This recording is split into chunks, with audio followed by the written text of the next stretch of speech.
Hello everyone. तो कैसे हैं आप लोग।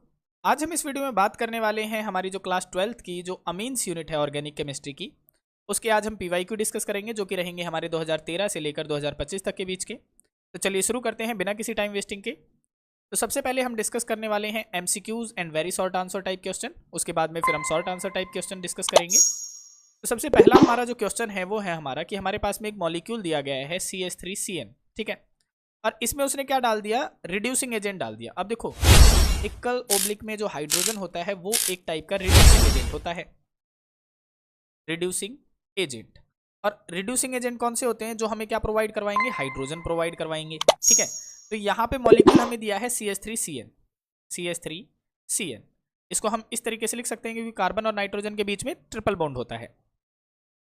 अब जब हमने इसमें रिड्यूसिंग एजेंट डाला तो यहाँ से हमें क्या मिली, हाइड्रोजन मॉलिक्यूल मिला, ठीक है। निकल ओब्लिक में हाइड्रोजन हमने डाला, यहाँ से हमें हाइड्रोजन मॉलिक्यूल मिला। जैसे हमने डाला तो अब ये हाइड्रोजन क्या करेगा, देखो यहाँ से ये पहला बॉन्ड तोड़ेगा। जैसे ही पहला बॉन्ड तोड़ा एक हाइड्रोजन यहाँ जुड़ जाएगा, एक यहाँ जुड़ जाएगा, है ना। फिर क्या होगा, अब यहाँ पे क्या होगा, ये दोबारा से हमें हाइड्रोजन प्रोवाइड करेगा, यानी हमें इसने दो मॉलिक्यूल प्रोवाइड करे। दूसरा जब ये प्रोवाइड करेगा तो ये दूसरा बॉन्ड तोड़ देगा, एक हाइड्रोजन यहाँ जोड़ देगा, एक यहाँ जोड़ देगा। तो यहाँ पे क्या बन गया, देखो CH3 CH2 और NH2, है ना। तो ये प्रोडक्ट हमारा बन गया CH3 CH2 और NH2। तो ये हमारा आंसर हो जाएगा, देख लो कहाँ पे है। तो ऑप्शन नंबर बी हमारा करेक्ट आंसर हो जाएगा। अब हम नेक्स्ट देखते हैं। देखो नेक्स्ट क्वेश्चन है हमारे पास में कि Hoffmann bromamide degradation reaction forms. कहता है कि जो हॉफमैन ब्रोमामाइड डिग्रेडेशन रिएक्शन है उसमें क्या बनता है। तो मैं पहले आपको ये रिएक्शन एक बार याद करने सिखा देता हूं। देखो ब्रोमा से आप क्या याद रखेंगे इस रिएक्शन में, ब्रोमा से आप याद रखेंगे कि रिएक्शन के अंदर ब्रोमीन डाला जाता है, याद रख लिया। अमाइड से आप क्या याद रखेंगे कि रिएक्शन के अंदर क्या डाला जाता है, अमाइड डाला जाता है। तो मैं यहाँ पे अमाइड लिख देता हूं, RC+O NH2, ये होता है हमारा अमाइड। और R की जगह पे कोई भी अराइल ग्रुप भी हो सकता है और अल्काइल ग्रुप भी हो सकता है, यानी मैं इसके स्थान पे बेंजीन भी अटैच कर सकता हूं, ठीक है। तो आपको कंफ्यूज नहीं होना है, ये हो गया। फिर डिग्रेडेशन से आप क्या याद रखेंगे कि डिग्रेड आप करेंगे बेस की प्रेजेंस में, इसकी प्रेजेंस में, बेस की प्रेजेंस में। और बेस आप यहाँ पे कोई भी इस्तेमाल कर सकते हैं, चाहे आप NaOH का इस्तेमाल कर लें या आप KOH का इस्तेमाल कर लें। मैं जनरल फॉर्म में मान के चल रहा हूँ कि मैंने इसके अंदर क्या डाल दिया, KOH डाल दिया। इतनी बात आ गई समझ में। ये हम रिएक्शन याद कर रहे हैं, हॉफमैन ब्रोमामाइड डिग्रेडेशन।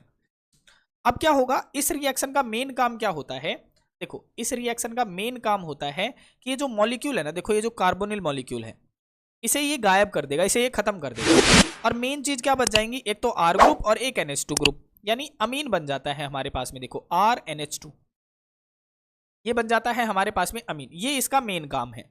अब बाकी साइड प्रोडक्ट क्या बनते हैं उसे हम याद करना सीखते हैं। तो देखो यहां पे हमने KOH डाला है और KOH क्या है, एक टाइप का बेस है। और किसी भी रिएक्शन के अंदर चाहे आप एसिड डालें चाहे आप बेस डालें तो बाहर आप साइड प्रोडक्ट क्या निकालेंगे, वाटर मॉलिक्यूल बाहर निकालेंगे, ये आपने याद रखना है, ठीक है। तो वाटर मॉलिक्यूल बाहर निकल गया। अब यहां पे हमें ब्रोमीन दिख रहा था और एक हमें K एटम दिख रहा था, और K और Br मिलके क्या बना देंगे, KBr बना देंगे। तो यहां पे एक साइड प्रोडक्ट हमारा निकलेगा KBr, ये निकल गया। अब देखो अब यहाँ पे क्या है, हमारे पास में कार्बोनिल मॉलिक्यूल इसने गायब किया है, तो वो गायब कैसे हुआ होगा, एज ए साइड प्रोडक्ट निकला होगा, है ना। और यहाँ पे पोटासियम भी है, सोडियम होता तो सोडियम के साथ में निकलता। तो ये क्या करेगा, के यानी पोटासियम और ये कार्बोनिल मॉलिक्यूल क्या बना देते हैं, पोटासियम कार्बोनेट बना देते हैं, यानी K2CO3 बना देते हैं। तो ये क्या है, हमारे साइड प्रोडक्ट हैं। और ये हमारी कंप्लीट रिएक्शन कौन सी बन जाती है, हॉफमैन ब्रोमामाइड डिग्रेडेशन रिएक्शन बन जाती है, ठीक है। तो यहाँ पे हमें क्या मिल रहा था, हमारा प्रोडक्ट बन रहा था अमीन। तो यहाँ पे देख लो NH2 ग्रुप किसके पीछे लगा है, तो ऐसे तो यहाँ भी लगा है लेकिन यहाँ पे कार्बोनिल ग्रुप लगा है तो ये तो नहीं होगा। यहाँ पे NO2 ग्रुप लगा है, ये भी नहीं होगा। यहाँ पे NH2 ग्रुप लगा है, ये हो जाएगा भाई। और यहाँ पे OH ग्रुप है, ये भी नहीं होगा। तो यहाँ पे AR क्यों लगा रखा है, क्योंकि ये एरोमेटिक कह रहा है अभी, ठीक है। जैसे मैंने कहा ना कि R की जगह पे आप बेंजीन भी लगा सकते हैं और कोई भी अल्काइल ग्रुप भी लगा सकते हैं। तो ये हमारा आंसर हो जाता है। एक्सप्लेनेशन में हमने वही बातें लिख रखी हैं जो हमने यहाँ पे रिएक्शन में करवाई हैं। देखो in Hofmann bromamide degradation reaction an amide reacts with bromine और KOH। कहता है कि अमाइड रिएक्ट करता है ब्रोमीन और KOH के साथ में to form primary amine with 1 carbon less. और क्या बना देगा ये हमारे पास में, प्राइमरी अमीन बना देगा। तो ये प्राइमरी अमीन बना है जिसमें एक कार्बन कम होगा। देखो एक कार्बन कम क्यों होगा, क्योंकि कार्बोनिल मॉलिक्यूल निकल गया है ना यहाँ से। तो ये हमारा सेकंड क्वेश्चन था। अब हम नेक्स्ट देख लेते हैं। देखो थर्ड क्वेश्चन है हमारे पास में कि acid anhydride on reaction with primary amine gives.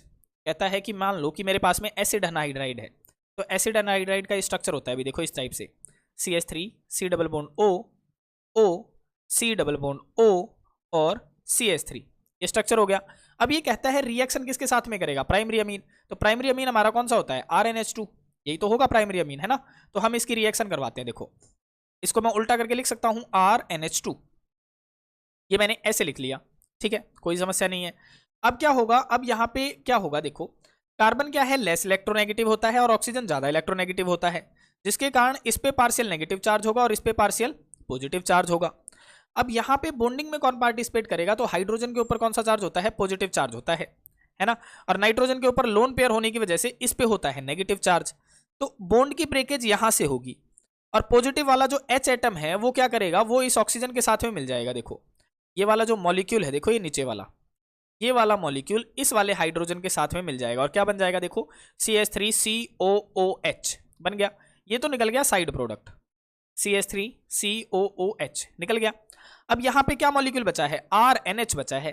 तो ये NH मॉलिक्यूल इस कार्बोनिल मॉलिक्यूल से जुड़ जाएगा, देखो इस तरीके से, CH3 C double bond O single bond और किससे जुड़ेगा, N से जुड़ेगा, नीचे हाइड्रोजन आप लगा सकते हैं, सिंगल बॉन्ड R, ये हमारे पास में बन जाएगा। तो ये क्या बना है, ठीक है, इसे क्या बोलते हैं, तो इसे हम बोलते हैं अमाइड, ठीक है। जहां पे CONH बॉन्ड दिखता है उसे हम क्या बोलते हैं, अमाइड बोलते हैं, अमाइड, ठीक है। तो ये आपने ध्यान रखना है। जैसे देखो हमने यहाँ पे भी बताया था अमाइड किसे बोल रहे हैं, CONH2 दिख रहा है हमें, तो यहाँ पे भी ऐसा ही है भाई, CONH2 है ना। तो ये हो जाएगा, तो यहाँ पे हमारा करेक्ट आंसर क्या आ जाएगा, ए ऑप्शन हमारा आ जाएगा, अमाइड यहाँ पे बन रहा है। तो आप बताएंगे कि primary amine react with acid anhydride to form amide along with the carboxylic acid, और साथ में क्या बनता है हमारे पास में, कार्बोक्सिलिक एसिड भी बनता है। ये हमारा क्वेश्चन था। अब हम नेक्स्ट देखते हैं। देखो नेक्स्ट क्वेश्चन है हमारे पास में कि रिएक्शन ऑफ इथाइलमीन। अब इथाइलमीन का फार्मूला क्या होता है, तो इसका फार्मूला होता है भाई, क्योंकि इथाइल है, इसका मतलब 2 कार्बन होते हैं, तो आप यहाँ पे बनाएंगे CH3 CH2 और NH2, ये हो जाएगा हमारे पास में इथाइलमीन। और इसकी रिएक्शन आप करवा रहे हैं क्लोरोफॉर्म के साथ में, तो क्लोरोफॉर्म को हम कैसे लिख सकते हैं, हम इसको इस तरीके से लिख सकते हैं, CHCl3, इस तरीके से, है ना, ये क्लोरोफॉर्म का फार्मूला हो गया। और यहाँ पे हम डाल रहे हैं एल्कोहलिक KOH, एल्कोहलिक KOH। तो सबसे पहले तो मैं आपको बता दूं कि इस टाइप की जब भी कोई रिएक्शन चलती है कि अमीन की रिएक्शन हम क्लोरोफॉर्म और एल्कोहलिक KOH के साथ में करवाते हैं, तो वो रिएक्शन होती है हमारी कार्बिल अमीन रिएक्शन। ये एक साइंटिस्ट के नाम के ऊपर है भाई, ठीक है, कार्बिल अमीन रिएक्शन, ये आप याद रखेंगे। अब यहाँ पे होता क्या है, अगर मैं जनरली आपको याद करवाना सिखाऊं तो रिएक्शन में क्या होगा, देखो ये वाले दोनों हाइड्रोजन इन दोनों क्लोरीन के साथ में निकल जाते हैं, क्या बनके, 2 मोल ऑफ HCl। देखो मैं सिर्फ याद करना बता रहा हूं आपको, 2 मॉलिक्यूल HCl के यहां से निकल गए, 1 मॉलिक्यूल HCl का यहां से निकल गया, तो टोटल कितने निकल गए, 3 मोल ऑफ HCl बाहर निकल गए, हो गया। अब क्या होगा, बचा क्या है, देखो CH3 CH2 N बच गया और यहाँ पे कार्बन बच गया। तो ये इसी तरीके का प्रोडक्ट बना देते हैं। देखो यहाँ पे मैं लिख रहा हूँ प्रोडक्ट को, CH3 CH2 और NC, ये प्रोडक्ट बन गया। तो इस प्रोडक्ट को कहा जाता है आइसोसाइनाइड, आइसोसाइनाइड। तो ये तरीका है सिर्फ याद करने का। अगर आपसे पूछ ले कि कार्बिल अमीन रिएक्शन में साइड प्रोडक्ट क्या निकलते हैं, तो वहां पे आप HCl नहीं लिखेंगे, वहां पे साइड प्रोडक्ट क्या निकलते हैं। तो देखो एक्चुअल में होता क्या है, ये जो KOH मॉलिक्यूल डाला है ना मैंने, यहाँ पे 3 मॉलिक्यूल KOH के डाले जाते हैं। एक्चुअल में बता रहा हूं मैं, साइड प्रोडक्ट क्या निकलेंगे, HCl नहीं निकलता है एक्चुअल में, ठीक है। तो ये 3 मॉलिक्यूल KOH के क्या करते हैं, 3 मॉलिक्यूल जो पोटासियम के है ना, वो इन तीनों क्लोरीन के साथ में निकल जाते हैं, क्या बनके, 3 मोल ऑफ KCl बनके। तो एक्चुअल में ये निकलते हैं भाई साइड प्रोडक्ट, देखो 3 मोल ऑफ KCl निकल जाता है, फिर 3 मॉलिक्यूल OH के बच गए। अब ये 3 मॉलिक्यूल OH के बचे हैं, ये क्या करेंगे, देखो 1 हाइड्रोजन ये रहा और 2 हाइड्रोजन ये रहे, तो ये क्या कर देते हैं, 3 मॉलिक्यूल वाटर के बाहर निकाल देते हैं। तो एक्चुअल में हमारे साइड प्रोडक्ट ये निकलते हैं यहाँ पे, और प्रोडक्ट हमारा सेम बनता है आइसोसाइनाइड, ठीक है। तो आपने याद रखना है। तो हमारा करेक्ट ऑप्शन क्या हो जाएगा, C2H5NC, ये हो जाएगा हमारा, देखो ऑप्शन नंबर बी। और ये रिएक्शन का नाम क्या है, तो कार्बिल अमीन इस रिएक्शन का नाम है। यहाँ पे हमने रिएक्शन भी लिख के दिखा रखी है, आप ये लिख सकते हैं, या मैंने जो अभी मैकेनिज्म के तरीके से सिखाई आप ये भी बता सकते हैं, ठीक है। अब हम नेक्स्ट क्वेश्चन करते हैं। देखो नेक्स्ट क्वेश्चन है हमारे पास में कि which of the following compound gives dye test, कि हमें डाई टेस्ट किस में मिलेगा। तो देखो डाई टेस्ट में मेनली क्या होता है, यहाँ पे हम क्या बनाएंगे, डाई बनाएंगे, और डाई में कौन सी डाई बनती है हमारी, अजो डाई बनती है, ठीक है। हमारे सिलेबस के अंदर 2 ही डाई बनती हैं, एक तो बनती है हमारी ऑरेंज डाई, और दूसरी हमारी बनती है येलो डाई, अब कोई अगर आपसे पूछ ले कि ऑरेंज डाई कब बनती है, तो ये बनती है जब हम बेंजीन डाइजोनियम क्लोराइड की रिएक्शन किससे करवाते हैं, यानी फिनॉल के साथ में करवाते हैं। ठीक है, फिनॉल के साथ में जब हम ये रिएक्शन करवाते हैं तो वो रिएक्शन कहलाती है कपलिंग रिएक्शन। और इस दौरान जो अजो डाई बनती है वो बनती है हमारी ऑरेंज डाई। ठीक है, और कपलिंग रिएक्शन में ही एक और रिएक्शन आती है हमारी कि जब हम बेंजीन डाइजोनियम क्लोराइड की रिएक्शन करवाएं एनिलीन के साथ में, और ये रिएक्शन भी कौन सी कहलाती है, कपलिंग रिएक्शन ही कहलाती है। तो इस दौरान जो हमारी डाई बनती है वो बनती है येलो डाई। तो इसमें उसने पूछा है कि कौन सा कंपाउंड हमें डाई टेस्ट देगा, तो यहाँ पे देख लो, या तो फिनॉल लिखा दिखेगा आपको या एनिलीन लिखा दिखेगा। तो आपको यहाँ इन दोनों में से क्या लिखा दिखाई दे रहा है, एनिलीन लिखा दिखाई दे रहा है, तो ये हमारा आंसर हो जाएगा। और यहाँ पे क्या रखी है कि प्राइमरी एरोमेटिक जो अमीन्स होते हैं जैसे कि एनिलीन हो गया, वही केवल अजो डाई टेस्ट देगा आपको यहाँ पे। तो ये बातें आपने ध्यान रखनी है। ठीक है, प्राइमरी एरोमेटिक अमीन कौन से हैं, तो देखो एनिलीन का स्ट्रक्चर ये होता है भाई, अगर आपको समझ में नहीं आ रहा है तो आप इस तरीके से भी याद रख सकते हैं, ये एनिलीन का स्ट्रक्चर होता है। और NH2 ग्रुप जब एक कार्बन से अटैच होता है तो उसे हम क्या बोलते हैं, प्राइमरी अमीन बोलते हैं। ठीक है, अब हम नेक्स्ट क्वेश्चन करते हैं। देखो नेक्स्ट क्वेश्चन है हमारे पास में कि जो बेंजाइल अमीन है वो रिएक्ट करेगा नाइट्रस एसिड के साथ में टू फॉर्म, तो वो क्या बनाएगा। तो सबसे पहले हम यहाँ पे बेंजाइल अमीन बना लेते हैं। देखो बेंजाइल अमीन कैसे बनेगा, जब हम बेंजीन के ऊपर क्या लगा देंगे, CH2 NH2 ग्रुप लगा देंगे, तो इसे हम बोलते हैं बेंजाइल अमीन। और इसकी रिएक्शन हमने नाइट्रस एसिड के साथ में करवानी है, तो नाइट्रस एसिड को हम बोलते हैं HNO2। ठीक है, ये इसका फॉर्मूला होता है। तो इसको हम किस तरीके से लिख सकते हैं, HNO2 को खोल के हम ऐसे लिख सकते हैं। देखो यहाँ पे मैं लिख रहा हूँ, यहाँ पे मैंने N लगा दिया, यहाँ पे डबल बॉन्ड O लगा दिया और यहाँ पे सिंगल बॉन्ड OH लगा दिया। देखो HNO2 हो गया, ये मैंने स्ट्रक्चर की फॉर्म में लिख दिया। अब यहाँ पे जब इन दोनों की रिएक्शन चलेगी ना, तो एक्चुअल में होता क्या है, देखो ये वाला ऑक्सीजन किसके साथ में निकल जाता है, इन हाइड्रोजन के साथ में क्या बना देता है, वाटर मॉलिक्यूल बाहर कर देता है। और ये वाला जो N2 है, देखो ये बन जाता है नाइट्रोजन मॉलिक्यूल, यानी नाइट्रोजन गैस बन के बाहर निकल जाता है। और ये जो OH मॉलिक्यूल बना है ये इसके स्थान पे अटैच हो जाता है, देखो इस तरीके से CH2OH। तो इसे कहा जाता है बेंजाइल अल्कोहल, तो करेक्ट ऑप्शन हमारा क्या हो जाएगा, option number C, benzyl alcohol. ठीक है, अब हम नेक्स्ट क्वेश्चन करते हैं। देखो नेक्स्ट क्वेश्चन है हमारे पास में कि आपको क्या दिया गया है, नाइट्रोबेंजीन दिया गया है, इसके अंदर उसने क्या डाल दिया, हाइड्रोजन ओब्लिक में पैलेडियम डाल दिया इथेनॉल की प्रेजेंस में। तो जो पैलेडियम ओब्लिक में हाइड्रोजन होता है ना भाई, ये भी एक टाइप का क्या होता है, रिड्यूसिंग एजेंट होता है, और इसका काम भी क्या होगा, हाइड्रोजन देना ही होगा। तो अगर ये रिड्यूसिंग एजेंट है तो ये क्या करवाएगा, रिडक्शन करवाएगा, सीधी सी बात है, ये क्या करवाएगा, रिडक्शन। और रिडक्शन हमने पढ़ा है कि किसे कहते हैं, एडिशन ऑफ हाइड्रोजन को कहते हैं, एडिशन ऑफ हाइड्रोजन को हम रिडक्शन कहते हैं। एंड रिमूवल ऑफ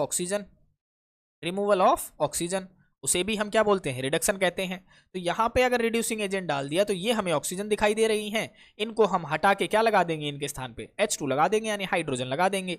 तो P प्रोडक्ट हमारा क्या बन जाएगा, तो P प्रोडक्ट यहाँ पे देख लो NH2 होना चाहिए, तो NH2 ऑप्शन मुझे A ही दिख रहा है। देखो यहाँ पे लग गया ना, NH2 ग्रुप लगा दिया मैंने, तो P हमारा क्या हो जाएगा, ये हमारा ऑप्शन नंबर A हो जाएगा, करेक्ट हो जाएगा। तो यहाँ पे आ जाएगा ऑप्शन नंबर A, यानी एनिलीन। इसका नाम है भाई एनिलीन, ठीक है, इसका नाम है एनिलीन।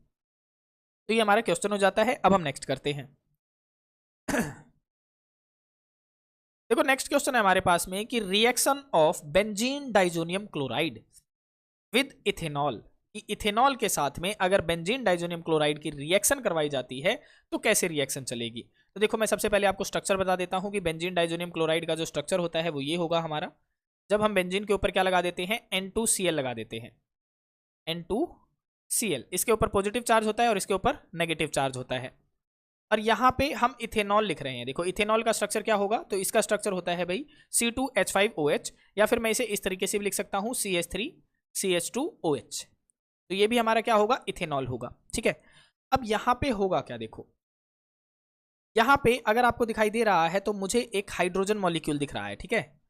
यहाँ पे मैं सिर्फ आपको डायरेक्टली बता रहा हूँ कि प्रोडक्ट बनते कैसे हैं, ठीक है। तो ये जो मेरे पास में हाइड्रोजन मॉलिक्यूल दिख रहा है, ये क्या करेगा, इस Cl के साथ में रिएक्शन कर लेगा और क्या बन के निकल जाएगा, HCl बन के निकल जाएगा। तो एक तो साइड प्रोडक्ट ये निकल गया मेरे पास में, ठीक है।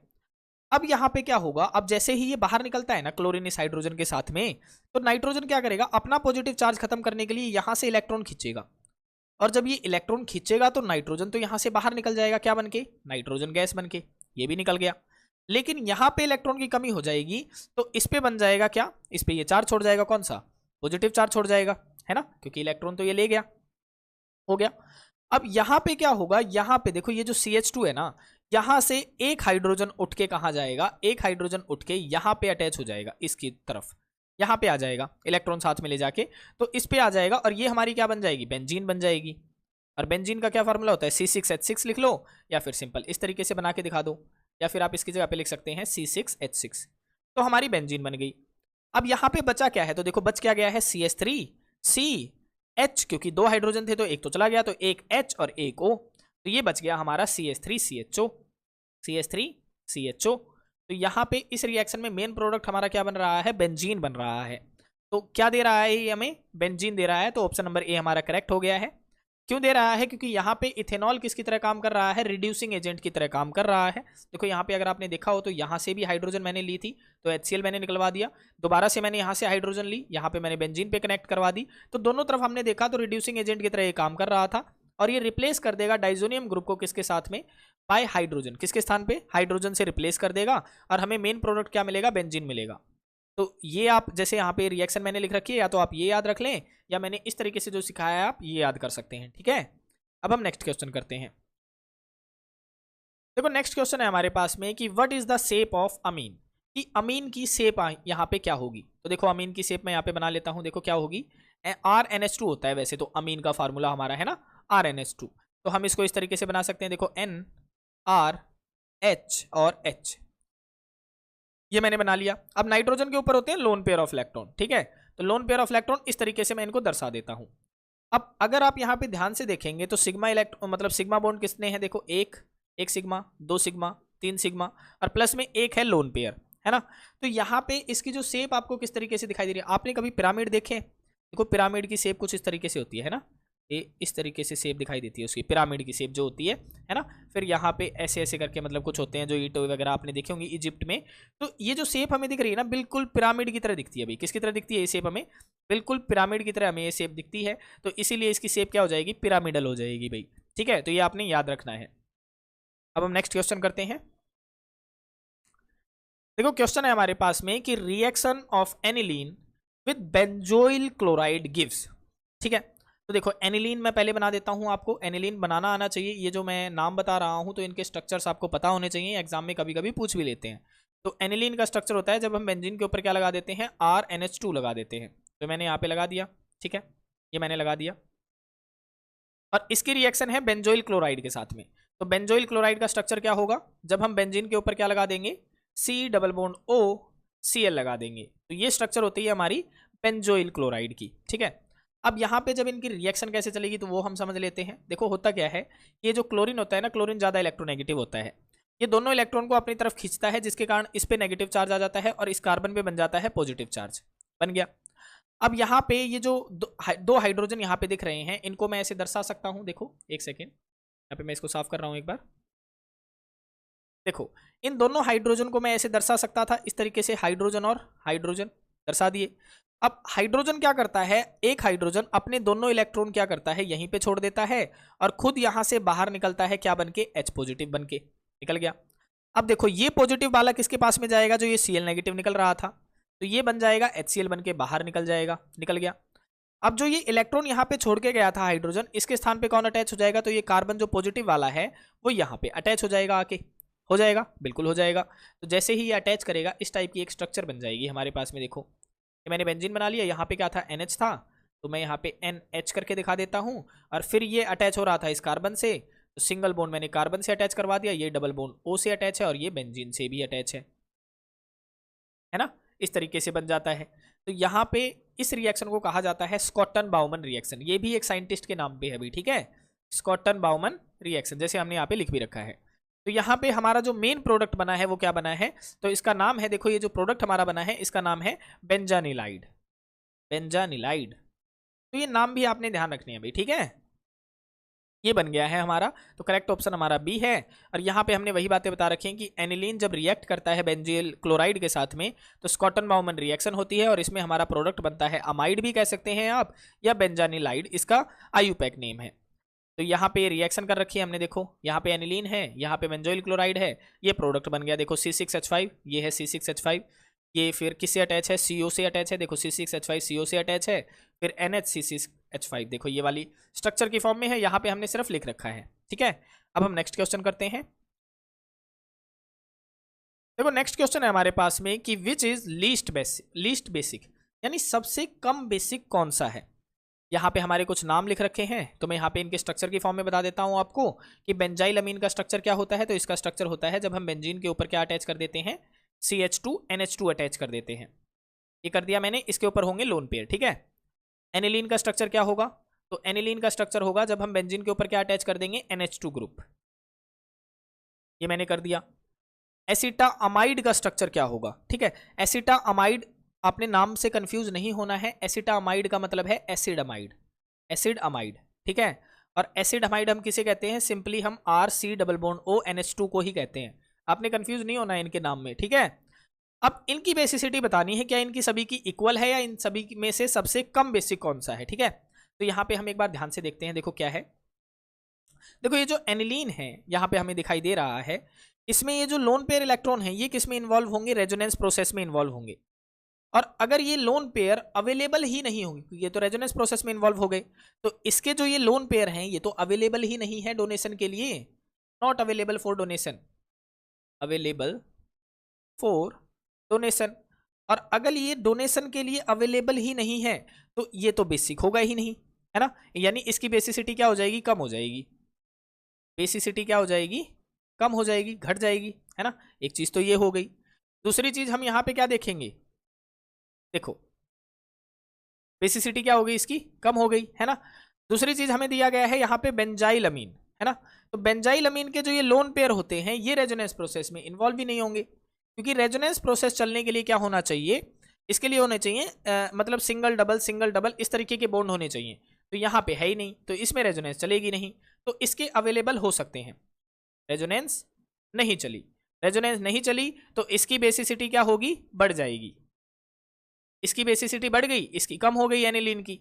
अब बात आ जाती है एसिटामाइड की, तो एसिटामाइड में क्या होते हैं, ये जो लोन पेयर इलेक्ट्रॉन होते हैं ना ये भी अवेलेबल नहीं होते हैं, देखो ये भी अवेलेबल नहीं है, क्योंकि ये भी लोन पेयर इलेक्ट्रॉन किस में जाएंगे, रेजोनेंस प्रोसेस में जाएंगे, और रेजोनेंस प्रोसेस में जाएंगे तो यहाँ पे क्या होगा, इसकी बेसिसिटी भी क्या हो जाएगी, कम हो जाएगी, क्योंकि ये भी रेजोनेंस प्रोसेस में चल गई तो बेसिसिटी क्या हो गई, कम हो गई, बेसिसिटी हो गई कम।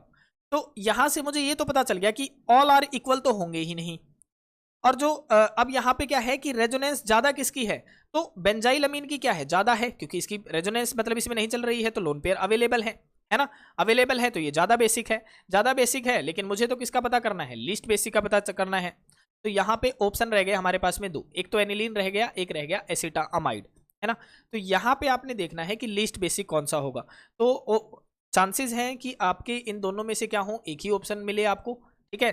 तो अगर एक ही ऑप्शन मिलता है तो आप एनिलीन लगा देंगे, अगर ये दोनों मिलते हैं तो उस केस में आप क्या बताएंगे कि एसिटामाइड क्या होगा, मतलब सबसे कम बेसिक नेचर का होगा। अब इसका रीजन क्यों है भाई इस तरीके से, तो यहाँ पे क्या होता है, देखो यहाँ पे जो ये रेजोनेंस प्रोसेस जब चलती है ना तो ये क्या होता है, ये ज्यादा स्टेबल हो जाता है, ये क्या होगा, ज्यादा स्टेबल हो जाता है। और यहाँ पे क्या है, यहाँ पे हमें दिख रहा है कि जो लोन पेयर डोनेट कर रहे हैं ना वो मोर इलेक्ट्रोनेगेटिव ऑक्सीजन एटम के ऊपर कर रहे हैं, जिसके कारण ये ज्यादा स्टेबल हो जाता है। लेकिन यहाँ पे लेस इलेक्ट्रोनेगेटिव कार्बन एटम के ऊपर कर रहे हैं, जिसके कारण ये लेस स्टेबल हो जाता है, ठीक है। तो ये ज्यादा स्टेबल हो जाता है, जिसके कारण एसिटामाइड क्या हो जाएगा, हमारा लीस्ट बेसिक नेचर होगा, ठीक है। तो इसमें क्या होगा, इसमें मेनली ये क्या हो जाता है, ज्यादा स्टेबल हो जाता है, या फिर आप इस तरीके से भी याद रख सकते हैं कि ऑक्सीजन क्या है, मोर इलेक्ट्रोनेगेटिव है, तो मोर इलेक्ट्रोनेगेटिव एटम के ऊपर जो लोन पेयर इलेक्ट्रॉन होते हैं ना वो ज्यादा रेजोनेंस प्रेफर करते हैं, तो यहाँ पे ज्यादा चांसेस हैं कि रेजोनेंस इसकी क्या होगी, ज्यादा चलेगी, और इसकी रेजोनेंस क्या चलेगी, कम चलेगी, इसकी रेजोनेंस क्या चलेगी, कम चलेगी।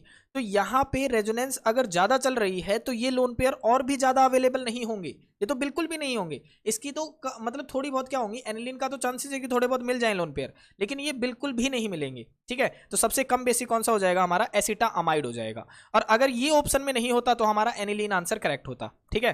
तो अब हम नेक्स्ट क्वेश्चन करते हैं। देखो नेक्स्ट क्वेश्चन है हमारे पास में कि which will show carbylamine reaction, कि इसमें से कार्बिल अमीन रिएक्शन कौन सा शो करेगा। तो देखो कार्बिल अमीन रिएक्शन मेनली क्या होती है, इसमें जो हमारा प्राइमरी अमीन होता है, जो हमारे पास में RNS2 होता है, इसे हम बोलते हैं प्राइमरी अमीन, क्योंकि NH2 ग्रुप केवल एक अल्काइल ग्रुप से अटैच होता है या फिर एक कार्बन से अटैच होता है। तो ये हो गया हमारा प्राइमरी अमीन। और कार्बिल अमीन रिएक्शन के अंदर अभी अभी हमने देखा था कि क्लोरोफॉर्म रिएक्ट करता है ना, CHCl3, सॉरी भाई CHCl3 क्लोरोफॉर्म रिएक्ट करता है in the presence of alcoholic KOH, है ना। और हमें क्या मिलता है, तो वहां पे मैंने एक ट्रिक भी बताई थी, अभी भी बताई थी कि इस तरीके से आप याद कर सकते हैं, लेकिन ये साइड प्रोडक्ट नहीं होते हैं भाई, सॉरी ये मैंने थोड़ा सा गलत कर दिया। ये वाला HCl निकलेगा और ये वाला हाइड्रोजन और ये वाला Cl, यानी 3 मॉलिक्यूल HCl। तो इस तरीके से सिर्फ मैंने इसको याद करना बताया था, एक्चुअल में साइड प्रोडक्ट ये नहीं निकलते हैं, ठीक है। और बच क्या गया, RNC बच गया, तो ये हमारा आइसोसाइनाइड बन जाता है, ठीक है। ये होती है कार्बिल अमीन रिएक्शन। तो इसमें आप देख लो कि कौन शो कर सकता है, तो जिसमें NH2 ग्रुप दिखाई देगा, जिस कंपाउंड में NH2 ग्रुप होगा केवल वही कार्बिल अमीन रिएक्शन शो कर सकता है। तो एक तो एनिलीन हो गया, तो एनिलीन का स्ट्रक्चर मुझे पता ही है कि बेंजीन के ऊपर क्या होगा, NH2 होता है, तो ये शो कर सकता है, बिल्कुल शो कर सकता है। आगे देखो, आगे है डाई इथाइल अमीन, यानी अमीन में 2 इथाइल ग्रुप लगे हुए हैं, डाई इथाइल। तो देखो क्या होगा, C2H5 single bond N, C2H5, ठीक है, ये हो गया। तो यहाँ पे क्या बचेगा, NH बचेगा, है ना, क्योंकि 2 इथाइल ग्रुप लग गए। वैसे क्या होता है, RNH2 होता है, तो एक H की जगह पे क्या लग गया, इथाइल, तो यहाँ पे NH2 ग्रुप तो है ही नहीं, सेकंड वाले में तो ये भी नहीं होगा, अगले वाले में 3 लगे हुए हैं ट्राई इथाइल, तो ये भी नहीं होगा, अगला नन ऑफ दीज है तो ये भी नहीं होगा। तो करेक्ट आंसर है हमारा एनिलीन, ठीक है। और ये कौन देता है, केवल प्राइमरी अमीन ही देते हैं। अब हम नेक्स्ट क्वेश्चन करते हैं। देखो नेक्स्ट क्वेश्चन है हमारा कि विच इज मोस्ट बेसिक। अब यहाँ पे कहता है कि सबसे ज्यादा बेसिक कौन से होंगे। देखो मेन जो बेसिसिटी का जो है ना, जो मतलब क्वेश्चन है कि कौन ज़्यादा बेसिक होगा कौन कम बेसिक होगा, तो इसमें सिर्फ आपने ये देखना है कि अवेलेबिलिटी ऑफ इलेक्ट्रॉन किस में ज़्यादा है, availability of lone pair of electron, lone pair of electron किस में ज़्यादा है, जिसमें ज़्यादा होगी उसी का जो बेसिक करेक्टर होगा, जो बेसिसिटी होगी वो ज़्यादा होगी, बस ये बात आपने देखनी है। तो यहाँ पे देखो एक अल्काइल ग्रुप लगा है, तो यहाँ पे मैं आपको एक चीज़ और बता देता हूँ, जितने भी हमारे अल्काइल ग्रुप होते हैं, चाहे CH3 हुआ चाहे C2H5 हुआ, ये सारे के सारे इलेक्ट्रॉन डोनेटिंग ग्रुप होते हैं, यानी इनका काम है इलेक्ट्रॉन को देना। तो यहाँ पे देखो, यहाँ पे एक अल्काइल ग्रुप है, यहाँ पे 2 अल्काइल ग्रुप है, यहाँ पे ये फिनाइल ग्रुप है भाई, ठीक है, ये है फिनाइल ग्रुप, और यहाँ पे है हमारा मतलब 3 मिथाइल ग्रुप लगे हुए हैं, ठीक है। तो यहाँ पे ये तो है एनिलीन, ये तो सीधी सी बात है C6H5NH2 है, और ये क्या होता है, देखो ये तो इस तरीके से होगा, इस तरीके से इसकी स्ट्रक्चर होगी, और इसका तो मैंने अभी अभी आपको बताया था कि लोन पेयर किस में इन्वॉल्व होते हैं, रेजोनेंस में इन्वॉल्व होते हैं। तो ये तो मोस्ट बेसिक की कैटेगरी में ही नहीं है, इसको तो आप देखो ही ना। अब बचा क्या कि अगर NH2 ग्रुप एक अल्काइल से अटैच होगा तो ये तो प्राइमरी हो गया, ये सेकेंडरी अमीन हो गया। यहाँ पे ये N ग्रुप किससे अटैच है, 3 मिथाइल ग्रुप से अटैच है, तो ये हो गया टर्सरी अमीन। और मैंने आपको बताया था कि जब देखो मिथाइल का केस होना, देखो 2 केस आपने याद रखने हैं, एक तो मिथाइल ग्रुप आपको दिख जाए, मिथाइल यानी CH3 ग्रुप आपको लगा हुआ दिख जाए, ऐसे केसेस में प्राइमरी सेकेंडरी और टर्सरी केसेस में, तो आपने ऑर्डर याद रखना है 213, यानी secondary primary and then tertiary, ये वाला ऑर्डर याद रखना है। और अगर आपको कहीं पे इथाइल ग्रुप लगा हुआ दिख जाए प्राइमरी सेकेंडरी और टर्सरी ऐसे ही केसेस में, ठीक है, तो इस वाले केस में आपने ऑर्डर जो याद रखना है बेसिसिटी का वो होगा 231, यानी सेकेंडरी फिर टर्सरी और फिर प्राइमरी। तो यहाँ पे हमें मिथाइल का केस दिख रहा है, यानी ऑर्डर हमारा क्या होगा, सेकेंडरी प्राइमरी और टर्सरी होगा। तो इसमें सबसे ज्यादा बेसिसिटी किसकी होगी, सेकेंडरी वाले की होगी, यानी करेक्ट ऑप्शन हमारा बी हो जाएगा, ये वाला है भाई, ठीक है। तो यहाँ पे मैंने लिख भी रखा है कि एक्वियस सॉल्यूशन के अंदर जो बेसिक स्ट्रेंथ ऑर्डर होता है वो सेकेंडरी प्राइमरी एंड टर्सरी अमीन होता है, फिर लास्ट में आती है एरोमेटिक अमीन। तो जो डाईमिथाइल अमीन है वो सबसे ज़्यादा बेसिक हो जाएगा। तो ये आपने याद रखना है, मिथाइल केस हो तो 213, देखो मिथाइल ऐसे भी याद कर सकते हैं, मिथाइल क्या होता है, छोटा ग्रुप होता है, छोटा है तो नंबर होगा छोटा यानी 213, और इथाइल ग्रुप बड़ा होता है जिसके कारण नंबर भी बड़ा हो जाएगा यानी 231, ठीक है। तो ऐसे आप याद कर सकते हैं। अब हम नेक्स्ट क्वेश्चन देखते हैं। देखो नेक्स्ट क्वेश्चन है हमारे पास में कि खालिस्तान amine does not react with Hinsberg reagent. ये आपका मोस्ट इंपॉर्टेंट क्वेश्चन है भाई, एक नंबर के कई सारे क्वेश्चन बनते हैं हिंसबर्ग रिएजेंट के ऊपर। तो यहाँ पे मैं आपको बता दूं कि हिंसबर्ग रिएजेंट का जो स्ट्रक्चर होता है वो ये होता है भाई, जब हम बेंजीन के ऊपर क्या लगा देते हैं, S डबल बॉन्ड O और Cl, इसे बोलते हैं हम हिंसबर्ग रिएजेंट। और अगर कोई इसका आपसे नाम पूछ ले तो आप बताएंगे benzene sulphonyl chloride, benzene sulphonyl chloride, ये इसका नाम हो जाएगा, ठीक है। तो अब कहता है कि इसके साथ में कौन सा अमीन रिएक्ट नहीं करेगा, क्या वो प्राइमरी होगा या वो सेकेंडरी होगा या वो टर्सरी होगा। ठीक है। तो मैं एक बार बता दूं, प्राइमरी अमीन कौन सा होता है हमारा, RnH2 ये होगा, है ना। सेकेंडरी अमीन हमारा कौन सा होता है, जब दो अल्काइल ग्रुप लग जाते हैं अमीन के ऊपर, यानी N R और H, ये हो गया सेकेंडरी। और टर्सरी कौन सा होगा, जब तीन अल्काइल ग्रुप लग जाएंगे, R R R और H कोई सा रहेगा ही नहीं। तो यहाँ पे हमें दिख रहा है, देखो अब इनकी रिएक्शन करवा के देखते हैं कैसे चलेगी। प्राइमरी अमीन की क्या चल पाएगी हिंसबर्ग रिएजेंट के, तो देखो रिएक्शन कैसे होती है कि ये हाइड्रोजन इस क्लोरीन से रिएक्ट कर देगा और आपस में कंबाइन हो जाएंगे। तो प्राइमरी अमीन तो शो करेगा भाई, ये तो हो नहीं सकता यहाँ पे। सेकेंडरी वाले में भी हमें हाइड्रोजन दिखाई दे रहा है, तो ये वाला क्लोरीन इसके साथ निकल जाएगा, तो सेकेंडरी वाला भी रिएक्शन कर सकता है। लेकिन टर्सरी वाले में मुझे कोई हाइड्रोजन नहीं दिखाई दे रहा, हाइड्रोजन नहीं दिख रहा, तो ये क्लोरीन के साथ में रिएक्शन कैसे करेगा। तो करेक्ट ऑप्शन आ जाएगा हमारा कि जो हमारा टर्सरी अमीन होता है वो यहाँ पे हिंसबर्ग रिएजेंट के साथ में रिएक्शन नहीं करेगा। तो यहाँ पे मैंने एक्सप्लेनेशन भी बता रखी है कि क्यों नहीं करेगा। तो प्राइमरी अमीन तो रिएक्शन करके सॉल्युबल सल्फोनामाइड बनाते हैं, सेकेंडरी अमीन इनसॉल्युबल सल्फोनामाइड बनाते हैं, और टर्सरी अमीन कोई रिएक्शन नहीं करते हैं। अब हम नेक्स्ट क्वेश्चन करते हैं। देखो नेक्स्ट क्वेश्चन है हमारा कि विच इज मोस्ट बेसिक। अब फिर से आपने बताना है कि इनमें से सबसे ज्यादा बेसिक कौन सा होगा। तो यहाँ पे देखो बेंजाइल अमीन है, तो बेंजाइल अमीन का स्ट्रक्चर क्या होगा, जब हम बेंजीन के ऊपर क्या लगा देंगे, CH2NH2 लगा देंगे, ये मैंने लगा दिया, बेंजाइल अमीन हो गया। एनिलीन का स्ट्रक्चर क्या होगा, जब मैं बेंजीन के ऊपर क्या बना दूंगा, NH2 बना दूंगा, ठीक है। एसिटामाइड का स्ट्रक्चर क्या होगा, तो इसका होगा RC≡ONH2, ये हो जाएगा। तो इसने पूछा है मोस्ट बेसिक, तो यहाँ पे मुझे दिख रहा है कि एनिलीन के अंदर भी लोन पेयर किस में इन्वॉल्व होते हैं, रेजोनेंस में, तो ये भी अवेलेबल नहीं होंगे, अवेलेबल नहीं होंगे तो बेसिसिटी क्या हो जाएगी, घट जाएगी। तो इसकी जो बेसिसिटी है वो घट गई। और यहाँ पे देखो एसिटामाइड के अंदर कि जो लोन पेयर इलेक्ट्रॉन है वो भी रेजोनेंस प्रोसेस के अंदर इन्वॉल्व होंगे, तो ये अगर इन्वॉल्व होंगे तो इसमें क्या हो जाएगा, इसमें भी अवेलेबल नहीं रहेंगे लोन पेयर अवेलेबल नहीं रहेंगे, तो इसकी बेसिसिटी भी क्या हो जाएगी, घट जाएगी। यहाँ पे देखो इसके जो लोन पेयर हैं वो रेजोनेंस के अंदर इन्वॉल्व नहीं होंगे, क्योंकि यहाँ पे डबल सिंगल बॉन्ड ही नहीं है, तो लोन पेयर अवेलेबल है तो इसकी बेसिस स्ट्रेंथ क्या हो जाएगी, बढ़ जाएगी। तो करेक्ट ऑप्शन है हमारा कि बेंजाइल अमीन सबसे ज्यादा बेसिक होगा, ये हमारा आंसर हो गया। अब हम नेक्स्ट क्वेश्चन करते हैं। देखो नेक्स्ट क्वेश्चन है हमारे पास में कि the amine that does not react with acetyl chloride. देखो एसिटाइल क्लोराइड से आप विचल मत जाना, इसका मतलब सिंपल सा मतलब है कि एसिड क्लोराइड, ठीक है। और एसिड क्लोराइड का हमारा स्ट्रक्चर क्या था, तो इसका स्ट्रक्चर होता है RC≡OCl, ये इसका स्ट्रक्चर होता है। और जब ये रिएक्शन में पार्टिसिपेट करता है तो होता क्या है कि जो ये क्लोरीन है ना, ये दोनों इलेक्ट्रॉन को अपनी तरफ खींच लेता है, और इस पे नेगेटिव चार्ज आ जाता है और इस पे आ जाता है पॉजिटिव चार्ज।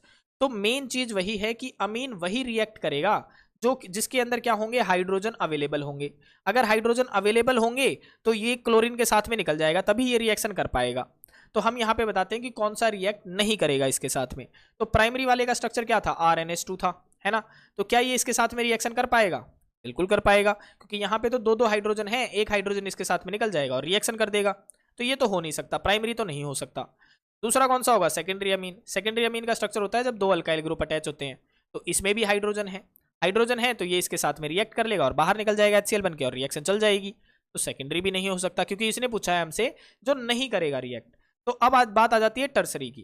तो टर्सरी में क्या होता है, N के साथ में तीन अल्काइल ग्रुप अटैच होते हैं, कोई भी हाइड्रोजन नहीं होता है, तो यही रिएक्शन नहीं करेगा क्योंकि इसके पास में कोई हाइड्रोजन ही नहीं है, तो रिएक्शन नहीं करेगा। तो ऑप्शन नंबर C हमारा करेक्ट हो जाएगा, ठीक है। तो यही बता रखिए कि एसिटाइल जो क्लोराइड होता है वो react with amine containing NH bond, जिसमें NH बॉन्ड पाया जाता है। Primary and secondary amine forms amide, वो अमाइड बना लेते हैं, लेकिन टर्सरी अमीन कोई रिएक्शन शो नहीं करता है। मैं यहाँ पे एक चीज़ और बता देता हूँ, अमाइड अगर आप भूल गए हैं तो अमाइड इसे ही कहते हैं भाई, RC≡ONH2, इसे बोलते हैं हम अमाइड, ठीक है। तो यहाँ पे इसके साथ में रिएक्ट करता है ना, तो RC≡O और NH के साथ में देखो ये बन जाता है ना, तो CONH बॉन्ड को ही अमाइड कहा जाता है, ठीक है। अब हम नेक्स्ट क्वेश्चन करते हैं।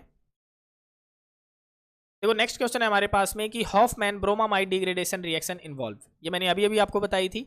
और तरीका क्या बताया था कि ब्रोमा से आप याद रख लेंगे ब्रोमीन, है ना, और अमाइड से आप याद रख लेंगे अमाइड, तो अमाइड की स्ट्रक्चर थी RC≡ONH2, और डिग्रेडेशन से आप याद रख लेंगे बेस, वो बेस कोई सा भी हो सकता है, चाहे NaOH हो चाहे KOH हो। तो यहाँ पे देख लो ये ग्रुप आपको दिखाई देना चाहिए CONH2, वही रिएक्शन में पार्टिसिपेट करेगा। देखो यहाँ तो NO2 है, ये भी नहीं होगा, यहाँ OH है, ये भी नहीं होगा, यहाँ NH2 है, ये भी नहीं होगा, यहाँ पे है CONH2, तो ये शो करेगा। सीधी सी बात है, CONH2 ग्रुप होना चाहिए। ये हो गया हमारा। अब हम नेक्स्ट क्वेश्चन करते हैं। देखो नेक्स्ट क्वेश्चन है हमारे पास में कि why ethyl amine it's soluble in water whereas aniline is not. तो देखो इथाइलमीन क्या होगा, इथाइलमीन का स्ट्रक्चर होता है C2H5NH2, या आप इसे शॉर्ट में आप इस तरीके से भी लिख सकते थे भाई, आप ये मत समझना कि वो गलत हो गया, सेम है भाई, आप चेन को जो कार्बन चेन होती है उसे कंबाइन करके भी लिख सकते हैं। तो ये हो गया इथाइलमीन, ये भी इथाइलमीन है। तो कहता है ये जो इथाइलमीन है ये तो सॉल्युबल होते हैं पानी के अंदर, लेकिन जो एनिलीन है, एनिलीन का स्ट्रक्चर बना लेते हैं देखो, लेकिन ये जो एनिलीन है ये सॉल्युबल नहीं होता है पानी के अंदर। तो देखो इसका एक मेन रीजन है भाई क्यों सॉल्युबल नहीं होता है। सॉल्युबल में क्या होता है, जैसे जैसे साइज बढ़ता है ना, साइज बढ़ता है, इसका साइज बढ़ता है कार्बन चेन का, कार्बन चेन का अगर साइज बढ़ता है ना तो वो क्या हो जाते हैं, वो होते हैं नॉन पोलर नेचर के। कैसे होते हैं, नॉन पोलर नेचर के, या फिर अगर मैं सिंपली वर्ड में कहूं तो हाइड्रोफोबिक नेचर के होते हैं, ठीक है। तो जैसे जैसे साइज बढ़ता है ना, जो सॉल्युबिलिटी होती है ना वो कम होनी शुरू हो जाती है भाई, सॉल्युबिलिटी, सॉल्युबिलिटी क्या हो जाती है, कम होनी शुरू हो जाती है, क्योंकि ये होते हैं नॉन पोलर नेचर के। और पानी जो हमारा होता है, देखो पानी का स्ट्रक्चर ऐसा ही होता है ना, इस तरीके से H, तो ऑक्सीजन के ऊपर स्लाइड नेगेटिव चार्ज होता है और हाइड्रोजन के ऊपर पॉजिटिव चार्ज होता है। तो इनके पोल्स बनते हैं, पोल्स बनते हैं तो पोलर नेचर होता है। और हमें पता है कि एक जैसी चीज एक जैसों के अंदर घुलती है, यानी पोलर पोलर के अंदर और नॉन पोलर के अंदर। तो यहाँ पे हमें दिखाई देता है कि यहाँ पे देखो C2H5 यानी CH3CH2 क्या है, छोटी कार्बन चेन है, छोटी कार्बन चेन है, मतलब नॉन पोलर पार्ट क्या है, छोटा है। तो ये तो डिसॉल्व होगा ही नहीं, नॉन पोलर पार्ट डिसॉल्व नहीं होता पानी के अंदर, ठीक है। केवल जो डिसॉल्व होगा ना वो अमीन की वजह से ये डिसॉल्व होते हैं। तो यहाँ पे ये जो नॉन पोलर पार्ट है वो छोटा है, यहाँ पे जो ये नॉन पोलर हाइड्रोकार्बन पार्ट है ये कैसा है, बड़ा है। तो जैसे जैसे साइज बढ़ेगा सॉल्युबिलिटी क्या हो जाती है, कम हो जाती है। तो यहाँ पे एनिलीन की सॉल्युबिलिटी कम हो जाती है पानी के अंदर, और इसीलिए इथाइलमीन की सॉल्युबिलिटी क्या हो जाती है, ज्यादा हो जाती है। तो हम इस आंसर को पढ़ लेते हैं, क्या लिखेंगे आप, कि जो इथाइलमीन होते हैं वो सॉल्युबल होते हैं पानी के अंदर, ठीक है। क्यों होते हैं, यहाँ पे एक चीज और मैं आपको बता दूं, कोई भी चीज जो सॉल्युबल होती है पानी के अंदर वो उसके साथ में हाइड्रोजन बॉन्डिंग बनाती है, ठीक है, जो नहीं होगी वो हाइड्रोजन बॉन्डिंग नहीं बनाएगी। तो यहाँ पे आप बताएंगे because it can form hydrogen bonding with water molecule easily, क्योंकि ये हाइड्रोजन बॉन्डिंग बना लेते हैं पानी के साथ में। However in case of aniline, लेकिन एनिलीन के केस में due to large hydrophobic phenyl group, ये कह रहा है देखो इस ग्रुप के बारे में बात कर रहा है कि ये लार्ज पार्ट है, ठीक है, और ये होता है हाइड्रोफोबिक। हाइड्रो का मतलब पानी, फोबिक का मतलब डर, यानी पानी से डरता है ये, यानी पानी के अंदर डिसॉल्व नहीं होता। तो large hydrophobic phenyl group hydrogen bonding with water can not occur, ये पानी के साथ में हाइड्रोजन बॉन्डिंग नहीं बनाता है, और टू ए कंसिडरेबल एक्सटेंट, मतलब जितनी बनानी चाहिए उतनी नहीं बनाता है। Hence amine is less soluble in water, इसीलिए क्या होते हैं, लेस सॉल्युबल होते हैं। तो ये हमारा क्वेश्चन था। अब हम नेक्स्ट क्वेश्चन करते हैं। देखो नेक्स्ट क्वेश्चन है हमारे पास में कि arrange the following in increasing order of their basic strength. तो आपने इनको बेसिक स्ट्रेंथ के आधार पे अरेंज करना है। तो देखो सबसे पहले हम देख लेते हैं, यहाँ पे हमें दिया गया है अमोनिया यानी NH3, यहाँ पे मैं लिख देता हूँ NH3, इसके पास में लोन पेयर होते हैं। यहाँ पे देखो ये जो अमीन है इसमें 2 इथाइल ग्रुप लगे हुए हैं, है ना, तो ये हो गया सेकेंडरी, हो गया। यहाँ पे आप देखेंगे यहाँ पे केवल एक ही इथाइल ग्रुप लगा है, तो ये हो गया प्राइमरी, ठीक है, ये अमीन है भाई।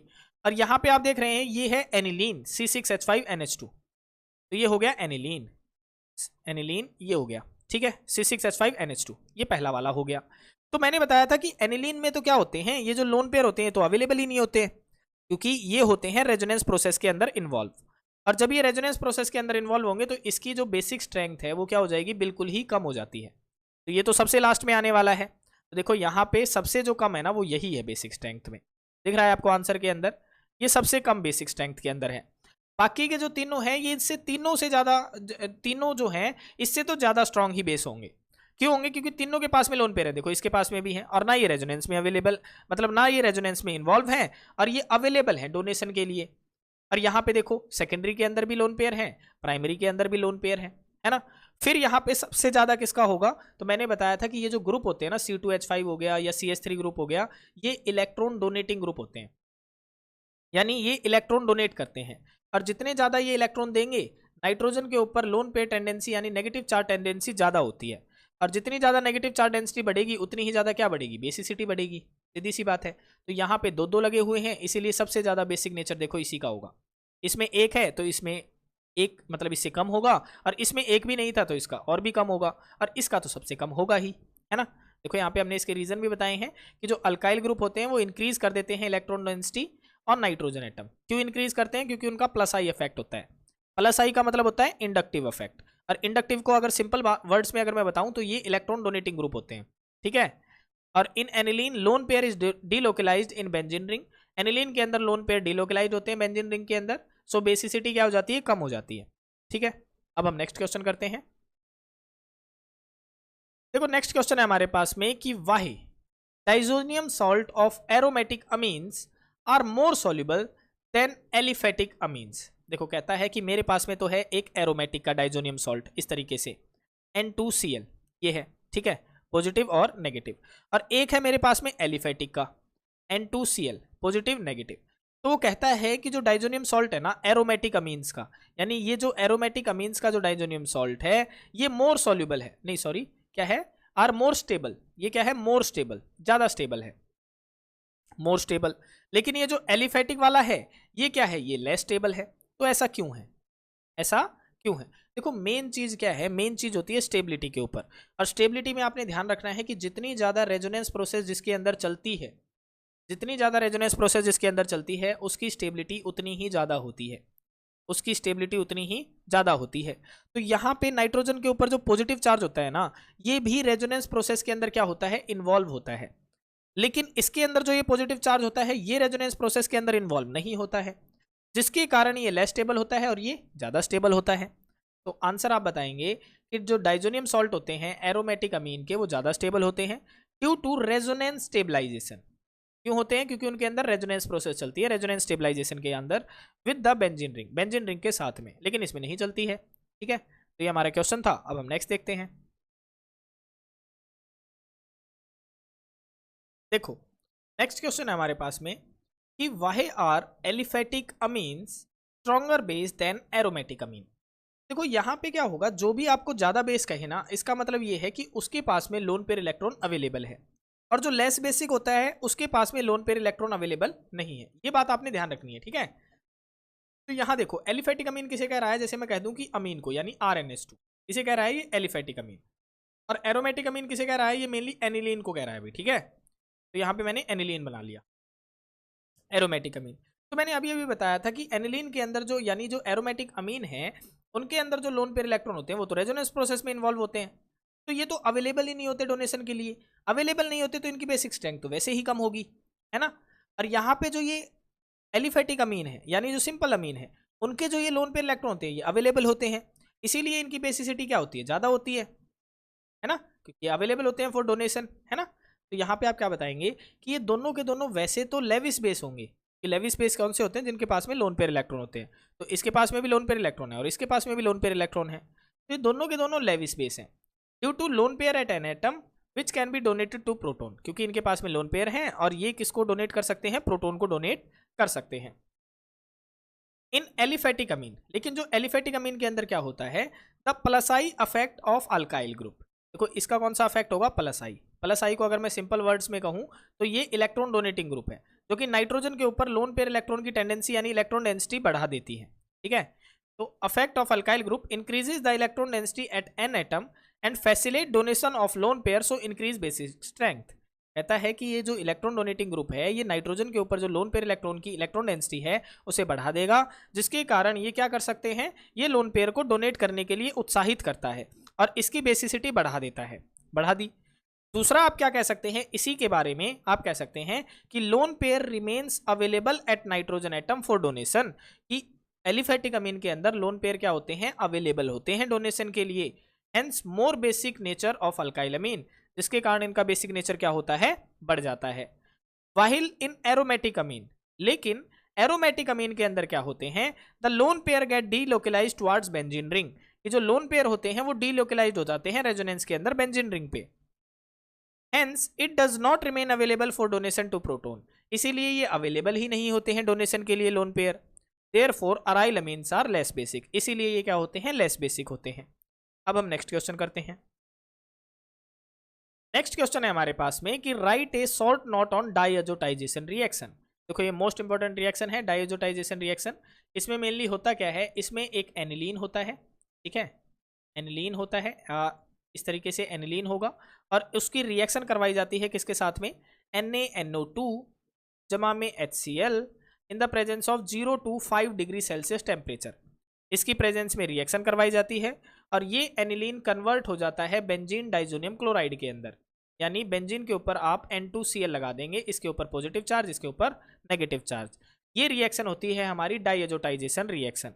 ठीक है, कहीं कहीं आपको क्या दिखेगा, ये NaNO2 जमा में HCl आपको नहीं लिखा दिखाई देगा, वहां पे आपको स्टेप वाइज लिखे हुए दिखाई देंगे। यानी पहले स्टेप में क्या होगा डाइएजोटाइजेशन के रिएक्शन के अंदर कि NaNO2 जमा में HCl रिएक्शन में इन्वॉल्व होगा। फिर क्या होगा, ये जो NO2 है ये इस H के साथ में निकल जाएगा, क्या बनके HNO2 बनके, और ये NaCl बनके निकल जाएगा। देखो ये निकल गया। फिर क्या होगा, फिर ये जो HNO2 बना है ये दोबारा से HCl के साथ में रिएक्शन करेगा। देखो ये कर रखी है HNO2 ने HCl के साथ में 0 से 5 डिग्री सेल्सियस टेम्परेचर के ऊपर। फिर ये एनिलीन को कन्वर्ट कर देगा बेंजीन डाइजोनियम क्लोराइड के अंदर। आप इसको डायरेक्ट भी लिख सकते हैं N2Cl, ठीक है, गलत नहीं होगा। तो या तो मैंने ये जो रिएक्शन बताई है आप ये लिख दें एग्जाम के अंदर, या आप इसको स्टेप वाइज करके भी लिख सकते हैं, मर्जी आपकी है। और इसके बारे में आपने कुछ बताना होता है, जो आपने रिएक्शन में लिखा है वो यहाँ पे बताना होगा। होगा क्या कि डाइएजोटाइजेशन इज द रिएक्शन, ये एक रिएक्शन होती है इन विच ए प्राइमरी एरोमेटिक अमीन यानी कि aniline react with nitrous acid, कि ये जो एनिलीन होती है ये नाइट्रस एसिड के साथ में रिएक्शन करती है in the presence of hydrochloric acid, hydrochloric acid के साथ में at low temperature 0 to 5 degree Celsius temperature पे to form benzene diazonium salt. तो यही बातें आपने यहाँ पे लिखनी होती हैं। ठीक है, अब हम नेक्स्ट क्वेश्चन करते हैं। नेक्स्ट है हमारे पास में कि write A salt note on ammonolysis reaction. ठीक है, अब देखो इसको याद कैसे करना है। तो अमोनोलिसिस से आप याद क्या रखेंगे कि इस रिएक्शन के अंदर ए से तो आप याद रख लेंगे अल्काइल हैलाइड। आप क्या याद रखेंगे, अल्काइल हैलाइड, अल्काइल हैलाइड ये आप याद रखेंगे। अल्काइल हैलाइड हमारा कौन सा होता है कि जब हम एक तो अल्काइल ग्रुप लगा दें, आर के स्थान पे आप CH3 C2H5 कोई भी ग्रुप लगा सकते हैं, और हैलाइड के स्थान पे हम क्या लेंगे, कोई भी हैलोजन हम लगा सकते हैं। तो ये हो गया अल्काइल हैलाइड, ये तो आपने ए से याद रख लिया। मोनोलिसिस, मोनोलिसिस है मतलब अमोनिया। ठीक है, क्या है, अमोनिया। अमोनोलिसिस फिर से आप याद रखेंगे अमोनिया, और अमोनिया का हमारा फार्मूला होता है NH3। ठीक है, ये इसका फार्मूला होता है, इसके ऊपर होते हैं लोन पेयर इलेक्ट्रॉन। अब मुझे पता है कि R जो अल्काइल ग्रुप है इस पे होगा स्लाइड पॉजिटिव चार्ज और X के होगा स्लाइड नेगेटिव चार्ज, है ना, क्योंकि इसकी इलेक्ट्रोनेगेटिव ज़्यादा होती है। अब ये NH3 क्या करता है, इसके बीच में आके फिट हो जाता है और लोन पेयर डोनेट करेगा, तो ये R पॉजिटिव से अटैच होगा क्योंकि लोन पेयर है इसके पास में। तो ये क्या करेगा, इस तरीके से अटैच हो जाता है। देखो R और NH3 और X, इसके ऊपर पूरे के ऊपर पॉजिटिव चार्ज, इसके ऊपर आ जाता है नेगेटिव चार्ज। फिर ये क्या होता है, ये स्टेबल नहीं होता है, और स्टेबल होने के लिए क्या करता है यहाँ पे, फिर देखो NaOH की प्रेजेंस में ये बाहर निकलेगा। NaOH क्या करता है, Na मॉलिक्यूल तो इस X के साथ में निकल जाता है, क्या बनके, NaX बनके निकल गया। और फिर ये OH मॉलिक्यूल क्या करता है, इस H3 में से एक हाइड्रोजन के साथ में निकल जाता है, वाटर बनके निकल गया। अब यहाँ पे क्या बच गया, RNH2 बच गया, RNH2 ये बन जाता है हमारा प्राइमरी अमीन। लेकिन ये रिएक्शन यहाँ पे रुकती नहीं है, ये बार बार रिएक्शन करती है अल्काइल हैलाइड के साथ में, और हमें मिक्सचर ऑफ अमीन्स मिलता है, mixture of amines, primary secondary tertiary और क्वाaternary साल्ट भी मिल जाता है। तो यही होती है हमारी अमोनोलिसिस रिएक्शन। तो आप इसके अंदर लिखेंगे क्या, आप लिखेंगे कि अमोनोलिसिस इज द प्रोसेस, ये एक प्रोसेस होती है इन विच, जिसके अंदर alkyl halide reacts with ammonia. देखो अल्काइल हैलाइड रिएक्ट कर रहा था ना अमोनिया के साथ में, टू फॉर्म अमीन, और ये क्या बना देगा, देखो ये अमीन बना दिया इसने लास्ट में। This reaction occurs by nucleophilic substitution, इस रिएक्शन को न्यूक्लियोफिलिक सब्सटीट्यूशन कहा जाएगा, क्योंकि इसमें क्या होता है, देखो ये देखो ये R ग्रुप क्या है, अल्काइल ग्रुप है, यानी CH3 ग्रुप है, तो ये CX का बॉन्ड तोड़ के और यहाँ पे अमीन ग्रुप जुड़ता है ना, तो CX बॉन्ड क्या होता है, इसमें ब्रेक्स होता है। तो यहाँ पे मैंने ये रिएक्शन करके दिखाई है, वही रिएक्शन यहाँ पे लिख रखी है, देखो ये वाली, है ना। देखो NH3 है, अल्काइल हैलाइड से रिएक्शन करी, पहले तो ये सॉल्ट बन गया, फिर NaOH के साथ में रिएक्शन करके प्राइमरी अमीन बन गया, फिर NaX निकल गया और वाटर मॉलिक्यूल निकल गया। लेकिन ये जो प्राइमरी अमीन बना है ना, ये बार बार अल्काइल हैलाइड से रिएक्शन करेगा। देखो यहाँ पे ये मैंने प्राइमरी अमीन बना दिया, फिर यहाँ पे अल्काइल हैलाइड दिख रहा होगा आपको, R पॉजिटिव और X नेगेटिव। अब यहाँ पे क्या होगा, यहाँ से एक हाइड्रोजन लेगा, इस X के साथ में निकल जाएगा HX बन के निकल गया। अब एक निकल गया हाइड्रोजन, तो यहाँ पे बचा है RNH बचा है, इस NH के साथ में R ग्रुप और जुड़ जाएगा, तो देखो यहाँ पे R ग्रुप बन गए 2 और NH बच गया। अब ये बन गया हमारे पास में सेकेंडरी अमीन बन गया, ये फिर से अल्काइल हैलाइड के साथ में रिएक्शन करेगा, फिर से करेगा तो R के ऊपर पॉजिटिव, X के ऊपर नेगेटिव। अब ये X क्या करेगा, इस हाइड्रोजन के साथ में निकल जाएगा, HX बन के निकल गया। और यहाँ पे पहले 2 अल्काइल ग्रुप थे, अब ये वाला R और जुड़ जाएगा, तो ये बन जाएगा R3N, यानी टर्सरी अमीन बन गया। फिर क्या होगा, फिर दोबारा से अल्काइल हैलाइड के साथ में रिएक्शन करेगा। अब R के ऊपर पॉजिटिव, X के ऊपर नेगेटिव, और इसके ऊपर होते हैं लोन पेयर इलेक्ट्रॉन, तो R ग्रुप तो इसके साथ में जुड़ जाता है और R4N बन जाता है, देखो ये बन गया। लेकिन इलेक्ट्रॉन लोन पेयर की वजह से जुड़ा है R ग्रुप, तो इस पे पॉजिटिव आ जाता है और X ग्रुप भी इसके साथ में जुड़ जाता है, तो ये बन जाता है हमारा क्वाटरनरी अमोनियम साल्ट। तो इसकी एक डिसएडवांटेजेस होती है अमोनोलिसिस रिएक्शन की, कि इस रिएक्शन में हमें मिक्सचर ऑफ अमीन्स मिल रहे हैं, देखो प्राइमरी भी है, सेकेंडरी भी है, टर्सरी भी है और क्वाटरनरी भी है। और रिएक्शन हम उसी को बेस्ट मानते हैं जिसमें केवल एक प्रोडक्ट हमें मिलता है। तो आप यहाँ पे लिखेंगे कि अमोनोलिसिस हैज द डिसएडवांटेज, इसका एक डिसएडवांटेज होती है that instead of only primary amine we get mixture of primary secondary and tertiary amines and a quaternary salt। तो ये इसकी डिसएडवांटेज आ जाती है, ठीक है। अब हम नेक्स्ट क्वेश्चन करते हैं। देखो नेक्स्ट क्वेश्चन है हमारे पास में कि arrange the following in increasing order of basicity. हमें यहाँ पे 3 नाम दिए गए हैं, एक तो एनिलीन है। एनिलीन का हमें पता होता है कि हम किसे कहते हैं एनिलीन, जब हम बेंजीन के ऊपर क्या लगा देते हैं, NH2 लगा देते हैं, है ना, ये हो जाती है हमारी एनिलीन। दूसरा हमें दिया गया है पैरा नाइट्रो एनिलीन, यानी अब हम क्या करेंगे, जब हम देखो इस तरीके से एनिलीन की पैरा पोजीशन पे NO2 ग्रुप लगा देंगे, जैसे मैं यहाँ पे लगा दूँ, ये मेरे पास में एनिलीन हो गया और यहाँ पे मैंने पैरा पोजीशन पे लगा दिया NO2 ग्रुप, ये हो गया पैरा नाइट्रो एनिलीन। फिर है पैरा टोल्यूडीन, यानी पैरा पोजीशन पे आपने यहाँ पे मिथाइल ग्रुप लगाना है, देखो इस तरीके से, ये मैंने एनिलीन बना लिया और यहाँ पे मैंने पैरा पोजीशन पे मिथाइल ग्रुप अटैच कर दिया। तो अब ये कह रहा है इनमें से सबसे ज़्यादा बेसिक कौन सा होगा, सबसे कम कौन सा होगा। तो यहाँ पे मुझे एक बात ध्यान रखनी है, अगर आपको कहीं पे इलेक्ट्रॉन डोनेटिंग ग्रुप लगा हुआ दिखे तो वो क्या करता है, वो बेसिसिटी को बढ़ाता है, वो बेसिसिटी को बढ़ाता है। और अगर कहीं आपको इलेक्ट्रॉन विड्राइंग ग्रुप दिखाई दे तो वो बेसिसिटी को क्या करता है, कम करता है, बेसिसिटी को कम करता है, ये बात आपने ध्यान रखनी है। और इलेक्ट्रॉन डोनेटिंग ग्रुप मेनली कौन से होते हैं, जो पॉजिटिव चार्ज स्पीसी होती हैं या फिर जो अल्काइल ग्रुप होते हैं। अल्काइल ग्रुप कोई से भी हो सकते हैं, CH3, C2H5, C3H7, कोई सा भी हो सकता है।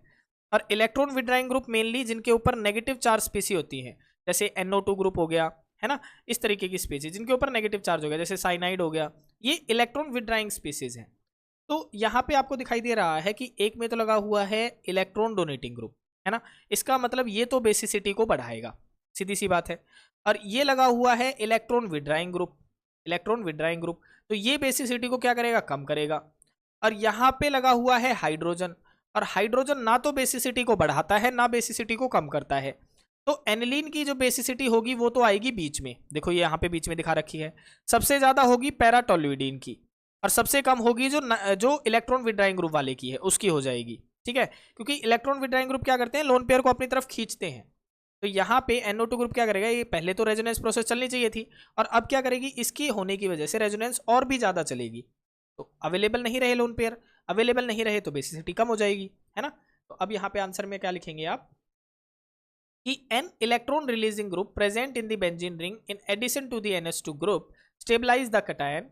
कहता है कि जो इलेक्ट्रॉन रिलीजिंग ग्रुप लगा हुआ है ना, जो CH3 के बारे में कह रहा है, इसकी प्रेजेंस में NH2 के साथ में जो CH3 ग्रुप लगा हुआ है वो स्टेबलाइज कर देगा कटायन फॉर्म्ड को by protonation of an amine and thus increases the basic strength, जिसके कारण क्या करेगा, इसकी बेसिक स्ट्रेंथ क्या हो जाएगी, कम हो जाएगी, सॉरी बढ़ जाएगी। लेकिन दूसरी तरफ on the other hand an electron withdrawing group present on the benzene ring in addition to NH2, कहता है लेकिन दूसरी तरफ जो NO2 ग्रुप लगा हुआ है NH2 वाले कंपाउंड में, वो क्या करेगा, वो रेजोनेंस प्रोसेस बढ़ा देगा, रेजोनेंस बढ़ा देगा तो लोन पेयर वो क्या कर लेगा, खींच लेगा और क्या कर देगा, डिस्टेबलाइज कर देगा कटायन फॉर्म जो बनेगा, यहाँ पे इलेक्ट्रॉन खींचेगा तो इसके ऊपर पॉजिटिव चार्ज आएगा ना, तो ये क्या कर देगा, डिस्टेबलाइज कर देगा उसको, and thus decrease the basic strength of amine, और इसकी बेसिक स्ट्रेंथ को कम कर देगा। Thus the order of given compound in increasing order of their basic strength, तो ऑर्डर क्या हो जाएगा, ऑर्डर यही हो जाएगा भाई, पैराटोल्यूडीन, फिर एनिलीन और फिर हो जाएगा पैरानाइट्रो एनिलीन। तो ये आपने ध्यान रखना है। आप लैंग्वेज अपनी मर्जी से भी बना सकते हैं, जैसे मैंने बताया कि electron donating group increases the negative lone pair electron density, electron donating group क्या कर सकती है, नेगेटिव चार्ज इंटेंसिटी बढ़ा देती है नाइट्रोजन एटम के ऊपर, which makes the availability of lone pair electron increases for donation. तो तो ये क्या कर देती है, लोन पेयर इलेक्ट्रॉन की अवेलेबिलिटी बढ़ा देती है डोनेशन के लिए, इसीलिए इसकी बेसिक स्ट्रेंथ बढ़ जाती है। बट इन अदर केस जो NO2 ग्रुप है वो क्या कर देता है, डिक्रीज कर देता है lone pair electron density nitrogen atom के ऊपर, जिसके कारण इसकी बेसिक स्ट्रेंथ भी क्या हो जाती है, कम हो जाती है। तो आप अपनी लैंग्वेज में भी आंसर लिख सकते हैं, ठीक है, बस आपको बनाना आना चाहिए और आपको समझ में आना चाहिए कि आंसर है क्या। तो अब हम नेक्स्ट क्वेश्चन करते हैं। देखो नेक्स्ट क्वेश्चन है हमारा कार्बिलमीन रिएक्शन। ये एक नेमिंग रिएक्शन है, मैंने अभी अभी आपको करवाई थी। सिंपल मैंने क्या बताया था, कार्बिलमीन में क्या होगा, एक हमारे पास में प्राइमरी अमीन होगा इस तरीके से RNH2, और ये क्या करेगा, क्लोरोफॉर्म के साथ में रिएक्शन करेगा। तो क्लोरोफॉर्म हम यहाँ पे बना लेते हैं, देखो CHCl3 इस तरीके से मैंने बना लिया, और ये रिएक्शन चलेगी एल्कोहलिक KOH की प्रेजेंस में। यहाँ पे आपने याद रखना है कि एल्कोहलिक KOH आपने 3 मॉलिक्यूल लेने हैं। फिर क्या होगा, ये 3 जो K हैं, देखो ये जो पोटासियम है 3 मॉलिक्यूल K के, ये क्या करते हैं, इन तीनों Cl के साथ में बाहर निकल जाते हैं इस रिएक्शन के अंदर, 3 मोल ऑफ KCl बन के। फिर ये जो 3 मोल ऑफ OH बचे हैं, देखो 3 मॉलिक्यूल OH के भी होंगे, ये 3 मॉलिक्यूल OH क्या करते हैं, इन 3 H के साथ में वाटर मॉलिक्यूल बन के निकल जाते हैं, 3 मोल ऑफ वाटर बन के निकल जाते हैं। अब बचा क्या, RNC बच गया, तो ये बन जाता है हमारा अल्काइल आइसोसाइनाइड, ठीक है, ये बन जाता है हमारा प्रोडक्ट। तो यही हमने यहाँ पे बातें लिख रखी हैं कि वहन chloroform warmed with any primary amine, ये जो क्लोरोफॉर्म है किसी प्राइमरी अमीन के साथ में जब ये रिएक्शन करता है एल्कोहलिक KOH या फिर NaOH की प्रेजेंस में, देन आइसोसाइनाइड इज फॉर्म, तब क्या बनता है, आइसोसाइनाइड बनता है। तो यहाँ पे 3 मॉलिक्यूल NaOH के लिए रखे हैं, हमने KOH के लिए लिए, रिएक्शन दोनों ही ठीक है। आप ये वाली करना चाहिए ये कर सकते हैं, ये करना चाहिए ये कर सकते हैं, ठीक है। अब हम नेक्स्ट देखते हैं। तो नेक्स्ट है हमारे पास में कि गैब्रियल थैलेमाइड रिएक्शन बताओ। तो गैब्रियल थैलेमाइड रिएक्शन में क्या होता है, सबसे पहले हम थैलेमाइड बना लेते हैं। देखो ये हमने बना लिया थैलेमाइड, ठीक है, ये इसकी स्ट्रक्चर होती है, आपने याद कर लेनी है कि बेंजीन के ऊपर CO NH बॉन्ड होते हैं, ठीक है।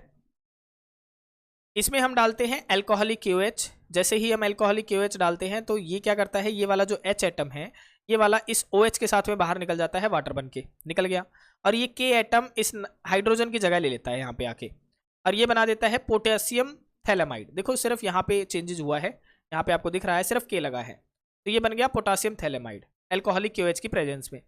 फर्दर क्या होता है, फर्दर यहाँ पे अल्काइल आयोडाइड डाला जाता है। अब अल्काइल आयोडाइड क्या करता है, हीट की प्रेजेंस में ये जो K है ना, अब K किसके साथ में निकल जाता है, इस आयोडीन के साथ में निकल जाता है, क्या बन के, KI बन के निकल गया, और इस K की जगह पे फिर कौन लग जाएगा, इस K की जगह पे लग जाएगा ये वाला अल्काइल ग्रुप, ये आ जाएगा यहाँ पे। तो देखो ये बन जाएगा N अल्काइल थैलेमाइड, देखो सिर्फ यहाँ पे चेंजेस आया है, K के स्थान पे आ गया N अल्काइल थैलेमाइड। फिर यहाँ पे क्या करनी है, आप चाहें तो ये वाले मॉलिक्यूल यहाँ पे लिख सकते हैं, और अगर ये याद ना रहे तो आप यहाँ पे सिंपल हाइड्रोलिसिस लिख देना इन the presence of acidic medium, ये आप लिख लेना। अब यहाँ पे होता क्या है, तो यहाँ से 2 आयन निकलते हैं, एक तो H पॉजिटिव और दूसरा निकलता है OH नेगेटिव, निकलेगा। अब मुझे पता है नाइट्रोजन के ऊपर होते हैं लोन पेयर इलेक्ट्रॉन, जिसके कारण इस पे होगा नेगेटिव चार्ज, इस कार्बन पे होगा पॉजिटिव चार्ज, इस कार्बन पे भी होगा पॉजिटिव चार्ज। तो बॉन्ड की ब्रेकेज यहाँ से दिखाई देगी आपको, देखो इधर से बॉन्ड टूटेगा और ये वाला बॉन्ड टूटेगा इधर से, और यहाँ से 2 आयन आए हैं ना, H पॉजिटिव और OH नेगेटिव, तो H पॉजिटिव कहाँ जाएगा, इस नेगेटिव के पास जाएगा, नाइट्रोजन के पास जाएगा H पॉजिटिव, है ना, और OH नेगेटिव जाएगा इस कार्बन के पास में क्योंकि ये पॉजिटिव चार्ज है, तो OH नेगेटिव जाता है इस कार्बन के पास में, और यहाँ से भी बॉन्ड टूटा है तो H पॉजिटिव यहाँ जाएगा और OH नेगेटिव यहाँ जाएगा। इसका मतलब मुझे यहाँ पे 2 मॉलिक्यूल लेने पड़ेंगे, तो 2 H पॉजिटिव निकलेंगे, 2 OH नेगेटिव निकलेंगे, है ना। तो ये क्या बनेगा, देखो CO और OH बन गया, ये बन गया CO और OH बन गया, देखो ये तो बन गया थैलिक एसिड बन गया। यहाँ पे क्या बचा है, RNH2, यानी ये तो अमीन बन गया। तो ये है हमारी गैब्रियल थैलेमाइड रिएक्शन, और जो हमने यहाँ पे रिएक्शन में मॉलिक्यूल इस्तेमाल करे हैं वही हमने यहाँ पे थ्योरी में लिखने होते हैं। कैसे लिखेंगे कि जो थैलेमाइड है, देखो phthalimide reacts with alcoholic KOH, react कर रहा था थैलेमाइड एल्कोहलिक KOH के साथ में, टू फॉर्म पोटासियम थैलेमाइड, क्या बना, फिर बाद में हमारे पास में पोटासियम थैलेमाइड बन गया। फिर potassium phthalimide reacts with alkyl halide, potassium phthalimide ने रिएक्ट करा अल्काइल हैलाइड के साथ में, to form N alkyl phthalimide, क्या बना, N अल्काइल थैलेमाइड बन गया। ऑन हाइड्रोलिसिस, या फिर आप इस तरीके से लिख सकते हैं, या फिर लिख सकते हैं on hydrolysis in the presence of acidic medium. अगर आपको ये याद ना रहे तो आप लिख सकते हैं on hydrolysis in the presence of acidic medium it gives primary amine, इसने हमें प्राइमरी अमीन दे दिया, एंड थैलिक एसिड और थैलिक एसिड दे दिया। This reaction is known as Gabriel phthalimide synthesis reaction. तो ये आप याद रख लेंगे। अब हम नेक्स्ट रिएक्शन करते हैं। देखो नेक्स्ट है हमारे पास में कि हमारे पास में C6H5NO2 दिया गया है, इसको मैं ऐसे भी रिप्रेजेंट कर सकता हूँ भाई, C6H5 ऊपर लगा हुआ है NO2, इसने क्या डाला इसके अंदर, आयरन ओब्लिक में HCl डाल दिया, आयरन ओब्लिक में HCl। ये क्या होता है, ये एक टाइप का रिड्यूसिंग एजेंट होता है। और रिड्यूसिंग एजेंट मैंने क्या बताया कि वो ऑक्सीजन को हटा देते हैं, हाइड्रोजन को जोड़ देते हैं। तो यहाँ पे ये दोनों ऑक्सीजन हटा देंगे और इनके स्थान पे लगा देंगे ये हाइड्रोजन। तो यहाँ पे बन जाएगा ये NH2 बन गया। देखो ऑक्सीजन हटा दिया, हाइड्रोजन जोड़ दिया, ये हो जाएगा। फिर वो कहता है कि इसके अंदर फिर क्या डाला उसने डाला NaNO2 ओब्लिक में HCl in the presence of 0 to 5 degree Celsius temperature.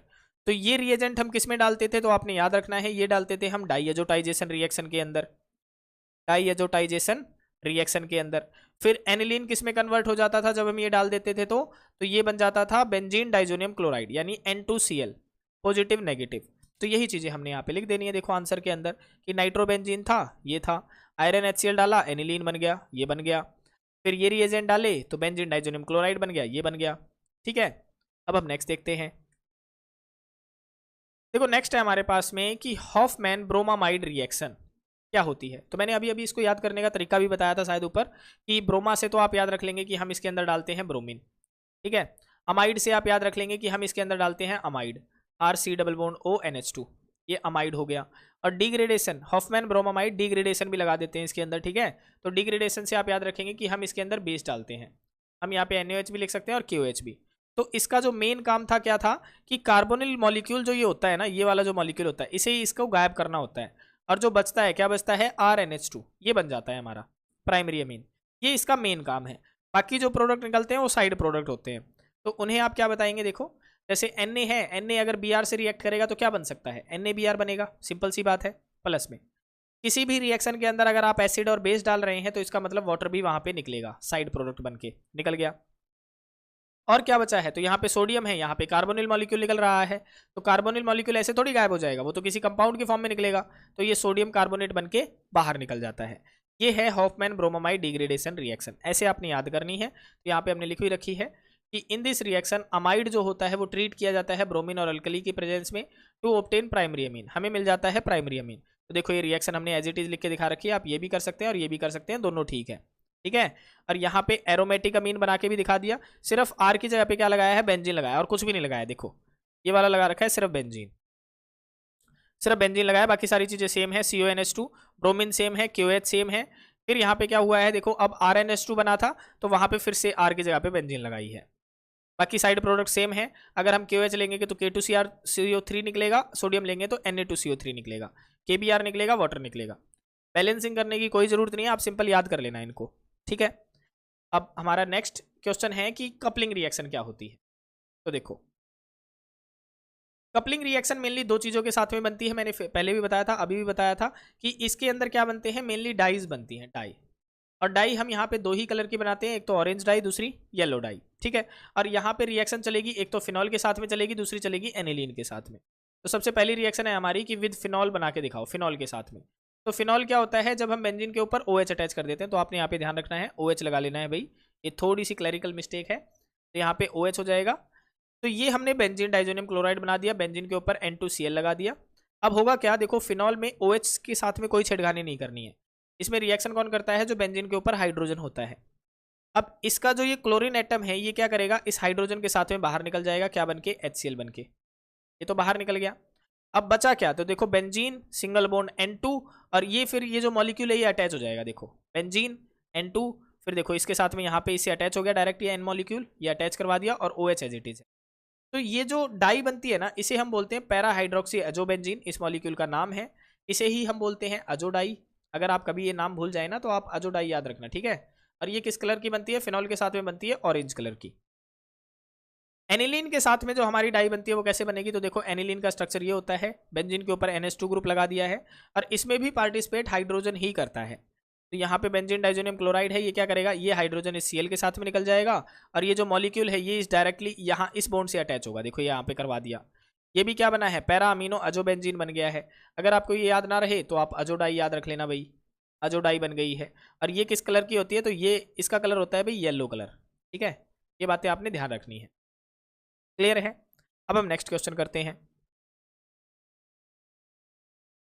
देखो नेक्स्ट क्वेश्चन है हमारे पास में कि कंप्लीट द फॉलोइंग, हमने ये रिएक्शन कंप्लीट करनी है। तो देखो क्या है, यहाँ पे हमें दिया गया है पैराटोलुइडीन, ठीक है, इसका नाम शायद पहले पहले भी आया था, पैराटोलुइडीन इसका नाम है, पैराटोलुइडीन। ठीक है, यहाँ पे हमने रिएजेंट डाले हैं NaNO2 ओब्लिक में HCl, और 273 से 278 का मतलब यही है कि 0 डिग्री से 5 डिग्री सेल्सियस टेम्परेचर के बीच में।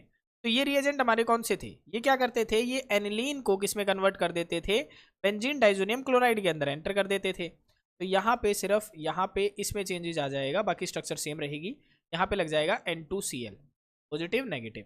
तो देखो यहाँ पे हमने आंसर लिख रखा है, ये यहाँ पे हुआ, जैसे हमने ये रिएजेंट डाला इसमें चेंज आ गया। NH2 के अंदर क्या चेंज आया, ये बदल गया N2Cl के अंदर बदल गया। फिर डाला है H3PO2 ओब्लिक में वाटर। तो यहाँ पे मेनली क्या होता है, देखो इसका इस्तेमाल किया जाता है N2Cl ग्रुप हटा के उसको बेंजीन बनाने के लिए। होता क्या है एक्चुअल में, देखो ये जो H3PO2 ओब्लिक में H2O है ना, ये क्या करते हैं यहाँ पे H3PO2 प्लस में ये जो ऑक्सीजन मॉलिक्यूल है इसके साथ में ये रिएक्शन करके क्या बन के निकलता है, H3PO3 बन के निकल जाता है। निकल गया, बचा क्या, 2 हाइड्रोजन बच गए। अब इनमें से एक हाइड्रोजन क्या करता है, इस Cl के साथ में निकल जाता है, क्या बन के, HCl बन के निकल गया।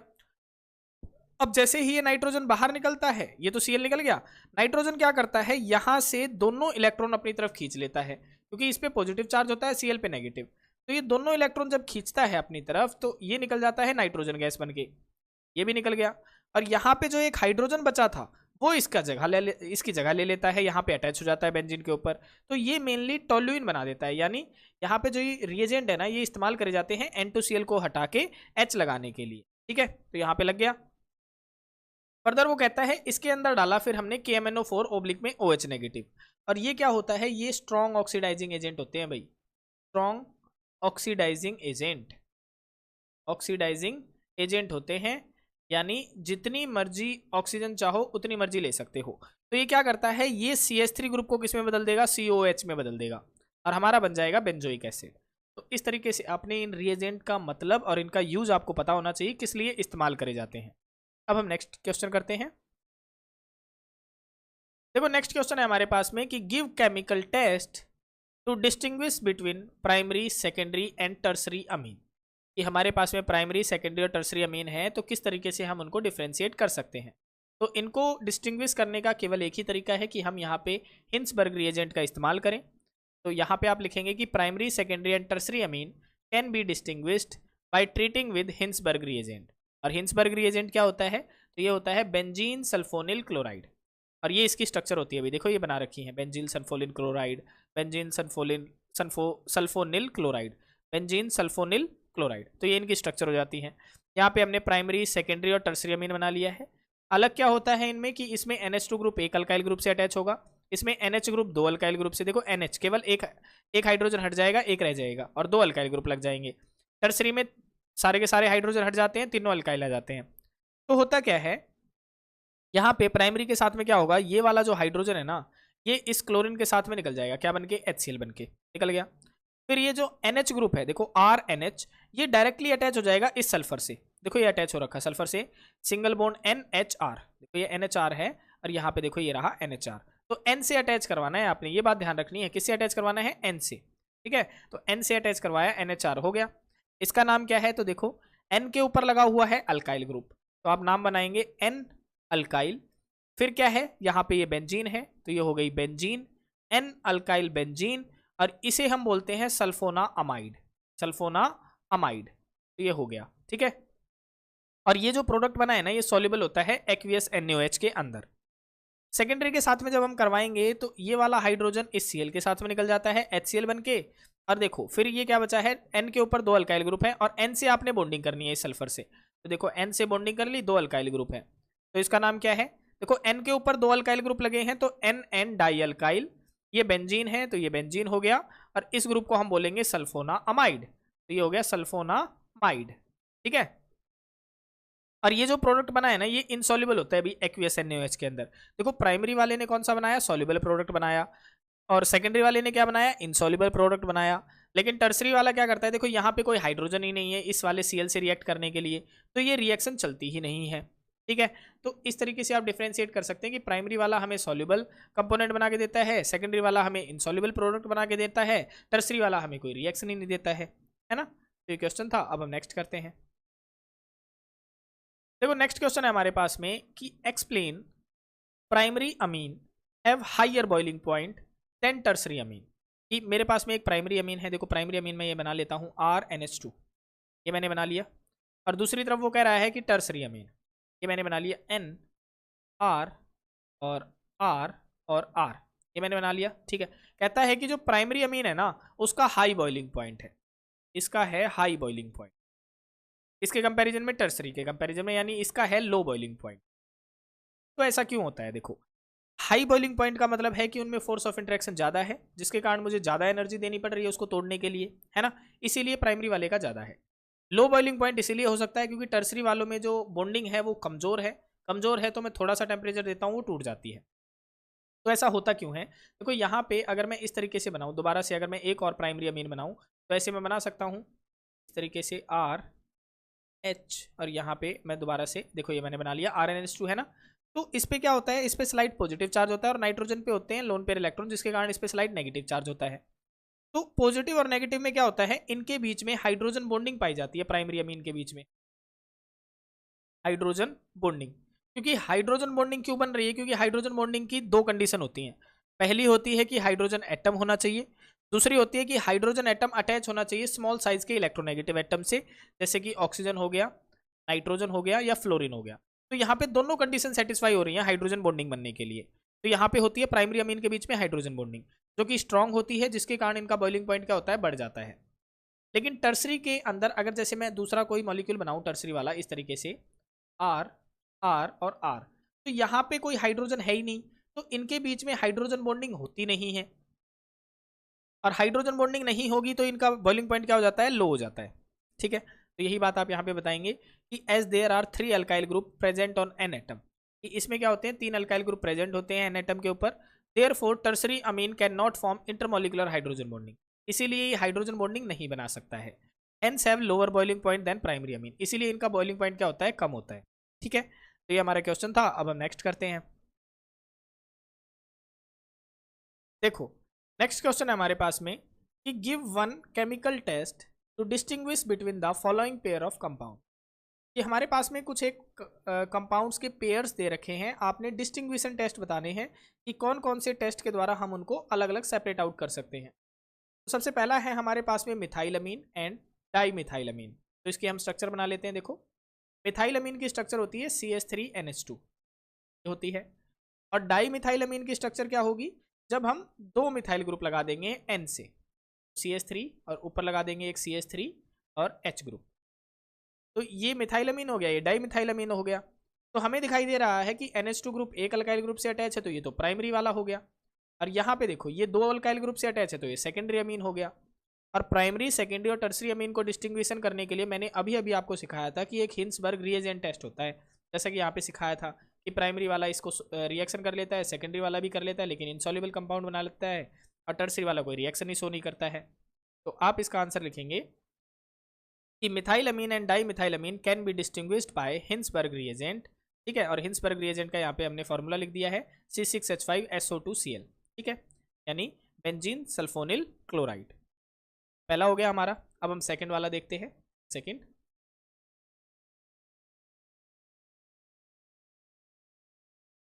देखो सेकंड है हमारे पास में कि सेकेंडरी एंड टर्सरी अमीन को कैसे डिस्टिंग्विश कर सकते हैं, तो इसका भी आप हिंसबर्ग रिएजेंट बता देंगे, है ना। तो secondary and tertiary amine can be distinguished by Hinsberg reagent, ये भी हो गया, सेकंड वाला भी हो गया, है ना। तीसरा देखो, अब तीसरे में क्या कहता है, एक है आपके पास में इथाइलमीन और एक है आपके पास में एनिलीन। तो इथाइलमीन का फार्मूला क्या होगा, तो इसका फार्मूला होगा C2H5NH2, और एनिलीन का फार्मूला आपको पता ही है कि जब हम क्या करते हैं बेंजीन के ऊपर क्या लगा देंगे, NH2 ग्रुप लगा देंगे, तो ये इसका फार्मूला हो जाएगा। तो आप इसको कैसे मतलब डिस्टिंग्विश कर सकते हैं, तो देखो अब यहाँ पे करेंगे हम डाई टेस्ट। कौन सा टेस्ट करेंगे, डाई टेस्ट। डाई टेस्ट में क्या होता है, जो हमने वो की थे ना डाइएजोटाइजेशन रिएक्शन करी थी, सॉरी डाइएजोटाइजेशन नहीं, जो हमने कपलिंग रिएक्शन करी थी। कपलिंग रिएक्शन में हमने 2 तरीके की डाई आपको बताई थी, एक तो फिनॉल के साथ में बनती है, दूसरी एनिलीन के साथ में बनती है। फिनॉल के साथ में ऑरेंज कलर की बनती है और एनिलीन के साथ में येलो कलर की बनती है। तो यहाँ पे ये है हमारे पास में एनिलीन, यानी ये तो डाई टेस्ट शो करेगा, लेकिन ये जो इथाइलमीन है ये डाई टेस्ट शो नहीं करेगा।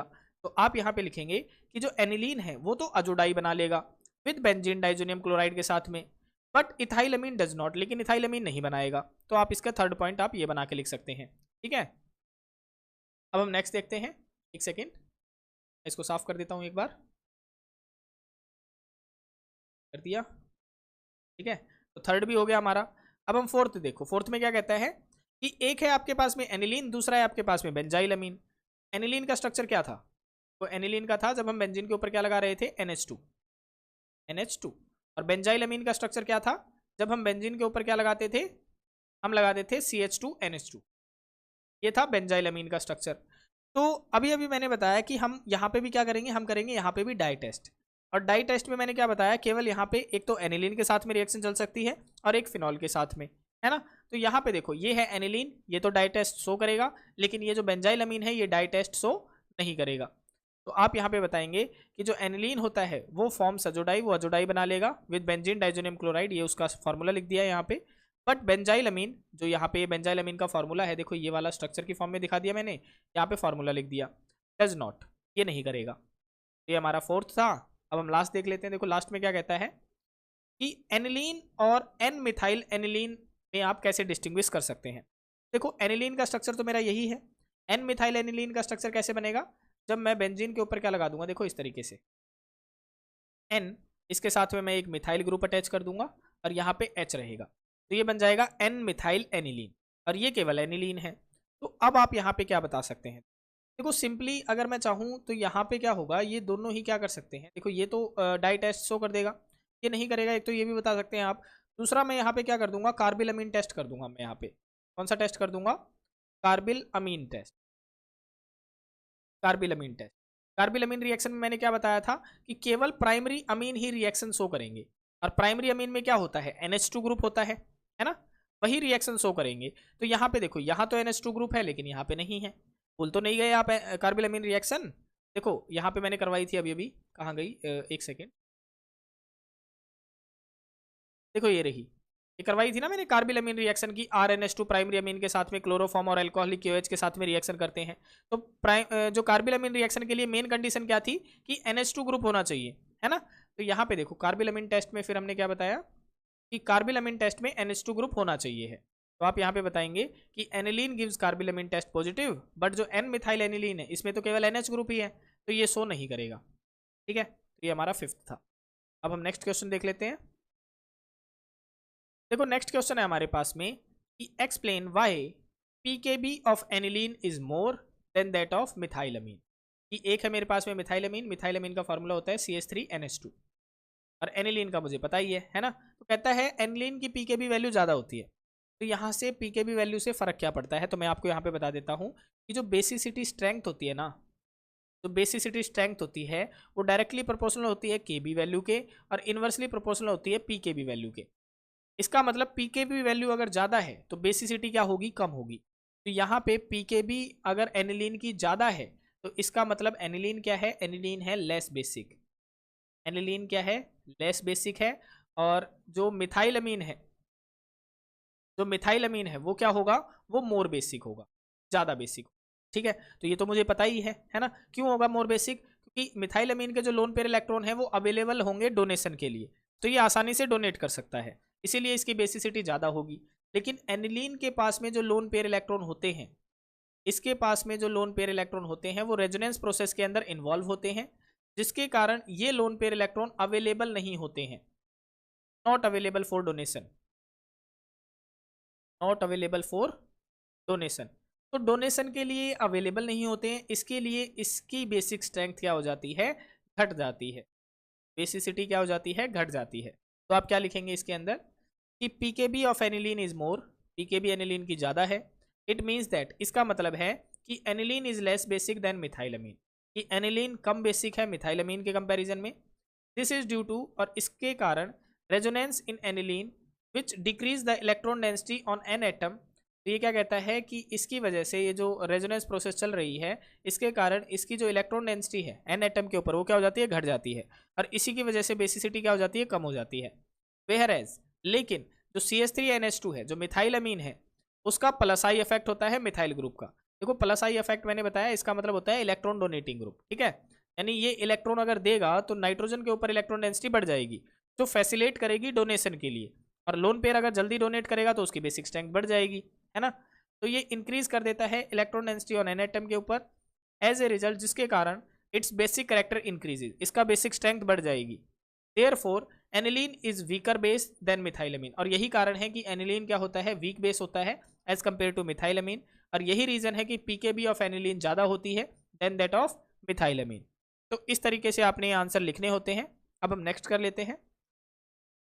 तो देखो यहाँ तक हमने HBSC के अमीन्स चैप्टर के जितने भी हमारे 2013 से लेकर 2025 तक के PYQ थे वो सारे के सारे हमने डिस्कस कर लिए हैं। आशा है आपको आज का लेक्चर पसंद आया होगा, और अगर वीडियो आपको पसंद आई है तो वीडियो को लाइक कीजिए, शेयर कीजिए और चैनल को सब्सक्राइब कीजिए। और अगर हमारी वीडियोज़ आपको हेल्प कर रही हैं, ठीक है, अगर हमारी वीडियोज़ आपको हेल्प कर रही हैं एग्जाम पॉइंट ऑफ व्यू, यानी एग्जाम में अगर मदद कर रही हैं, तो अपने जूनियर्स के साथ में ज़्यादा से ज़्यादा इसको शेयर करें। और अगर आपको ये PDF चाहिए है तो कमेंट कीजिए PDF, हम इसको अपने टेलीग्राम चैनल पे अपलोड कर देंगे। Thank you.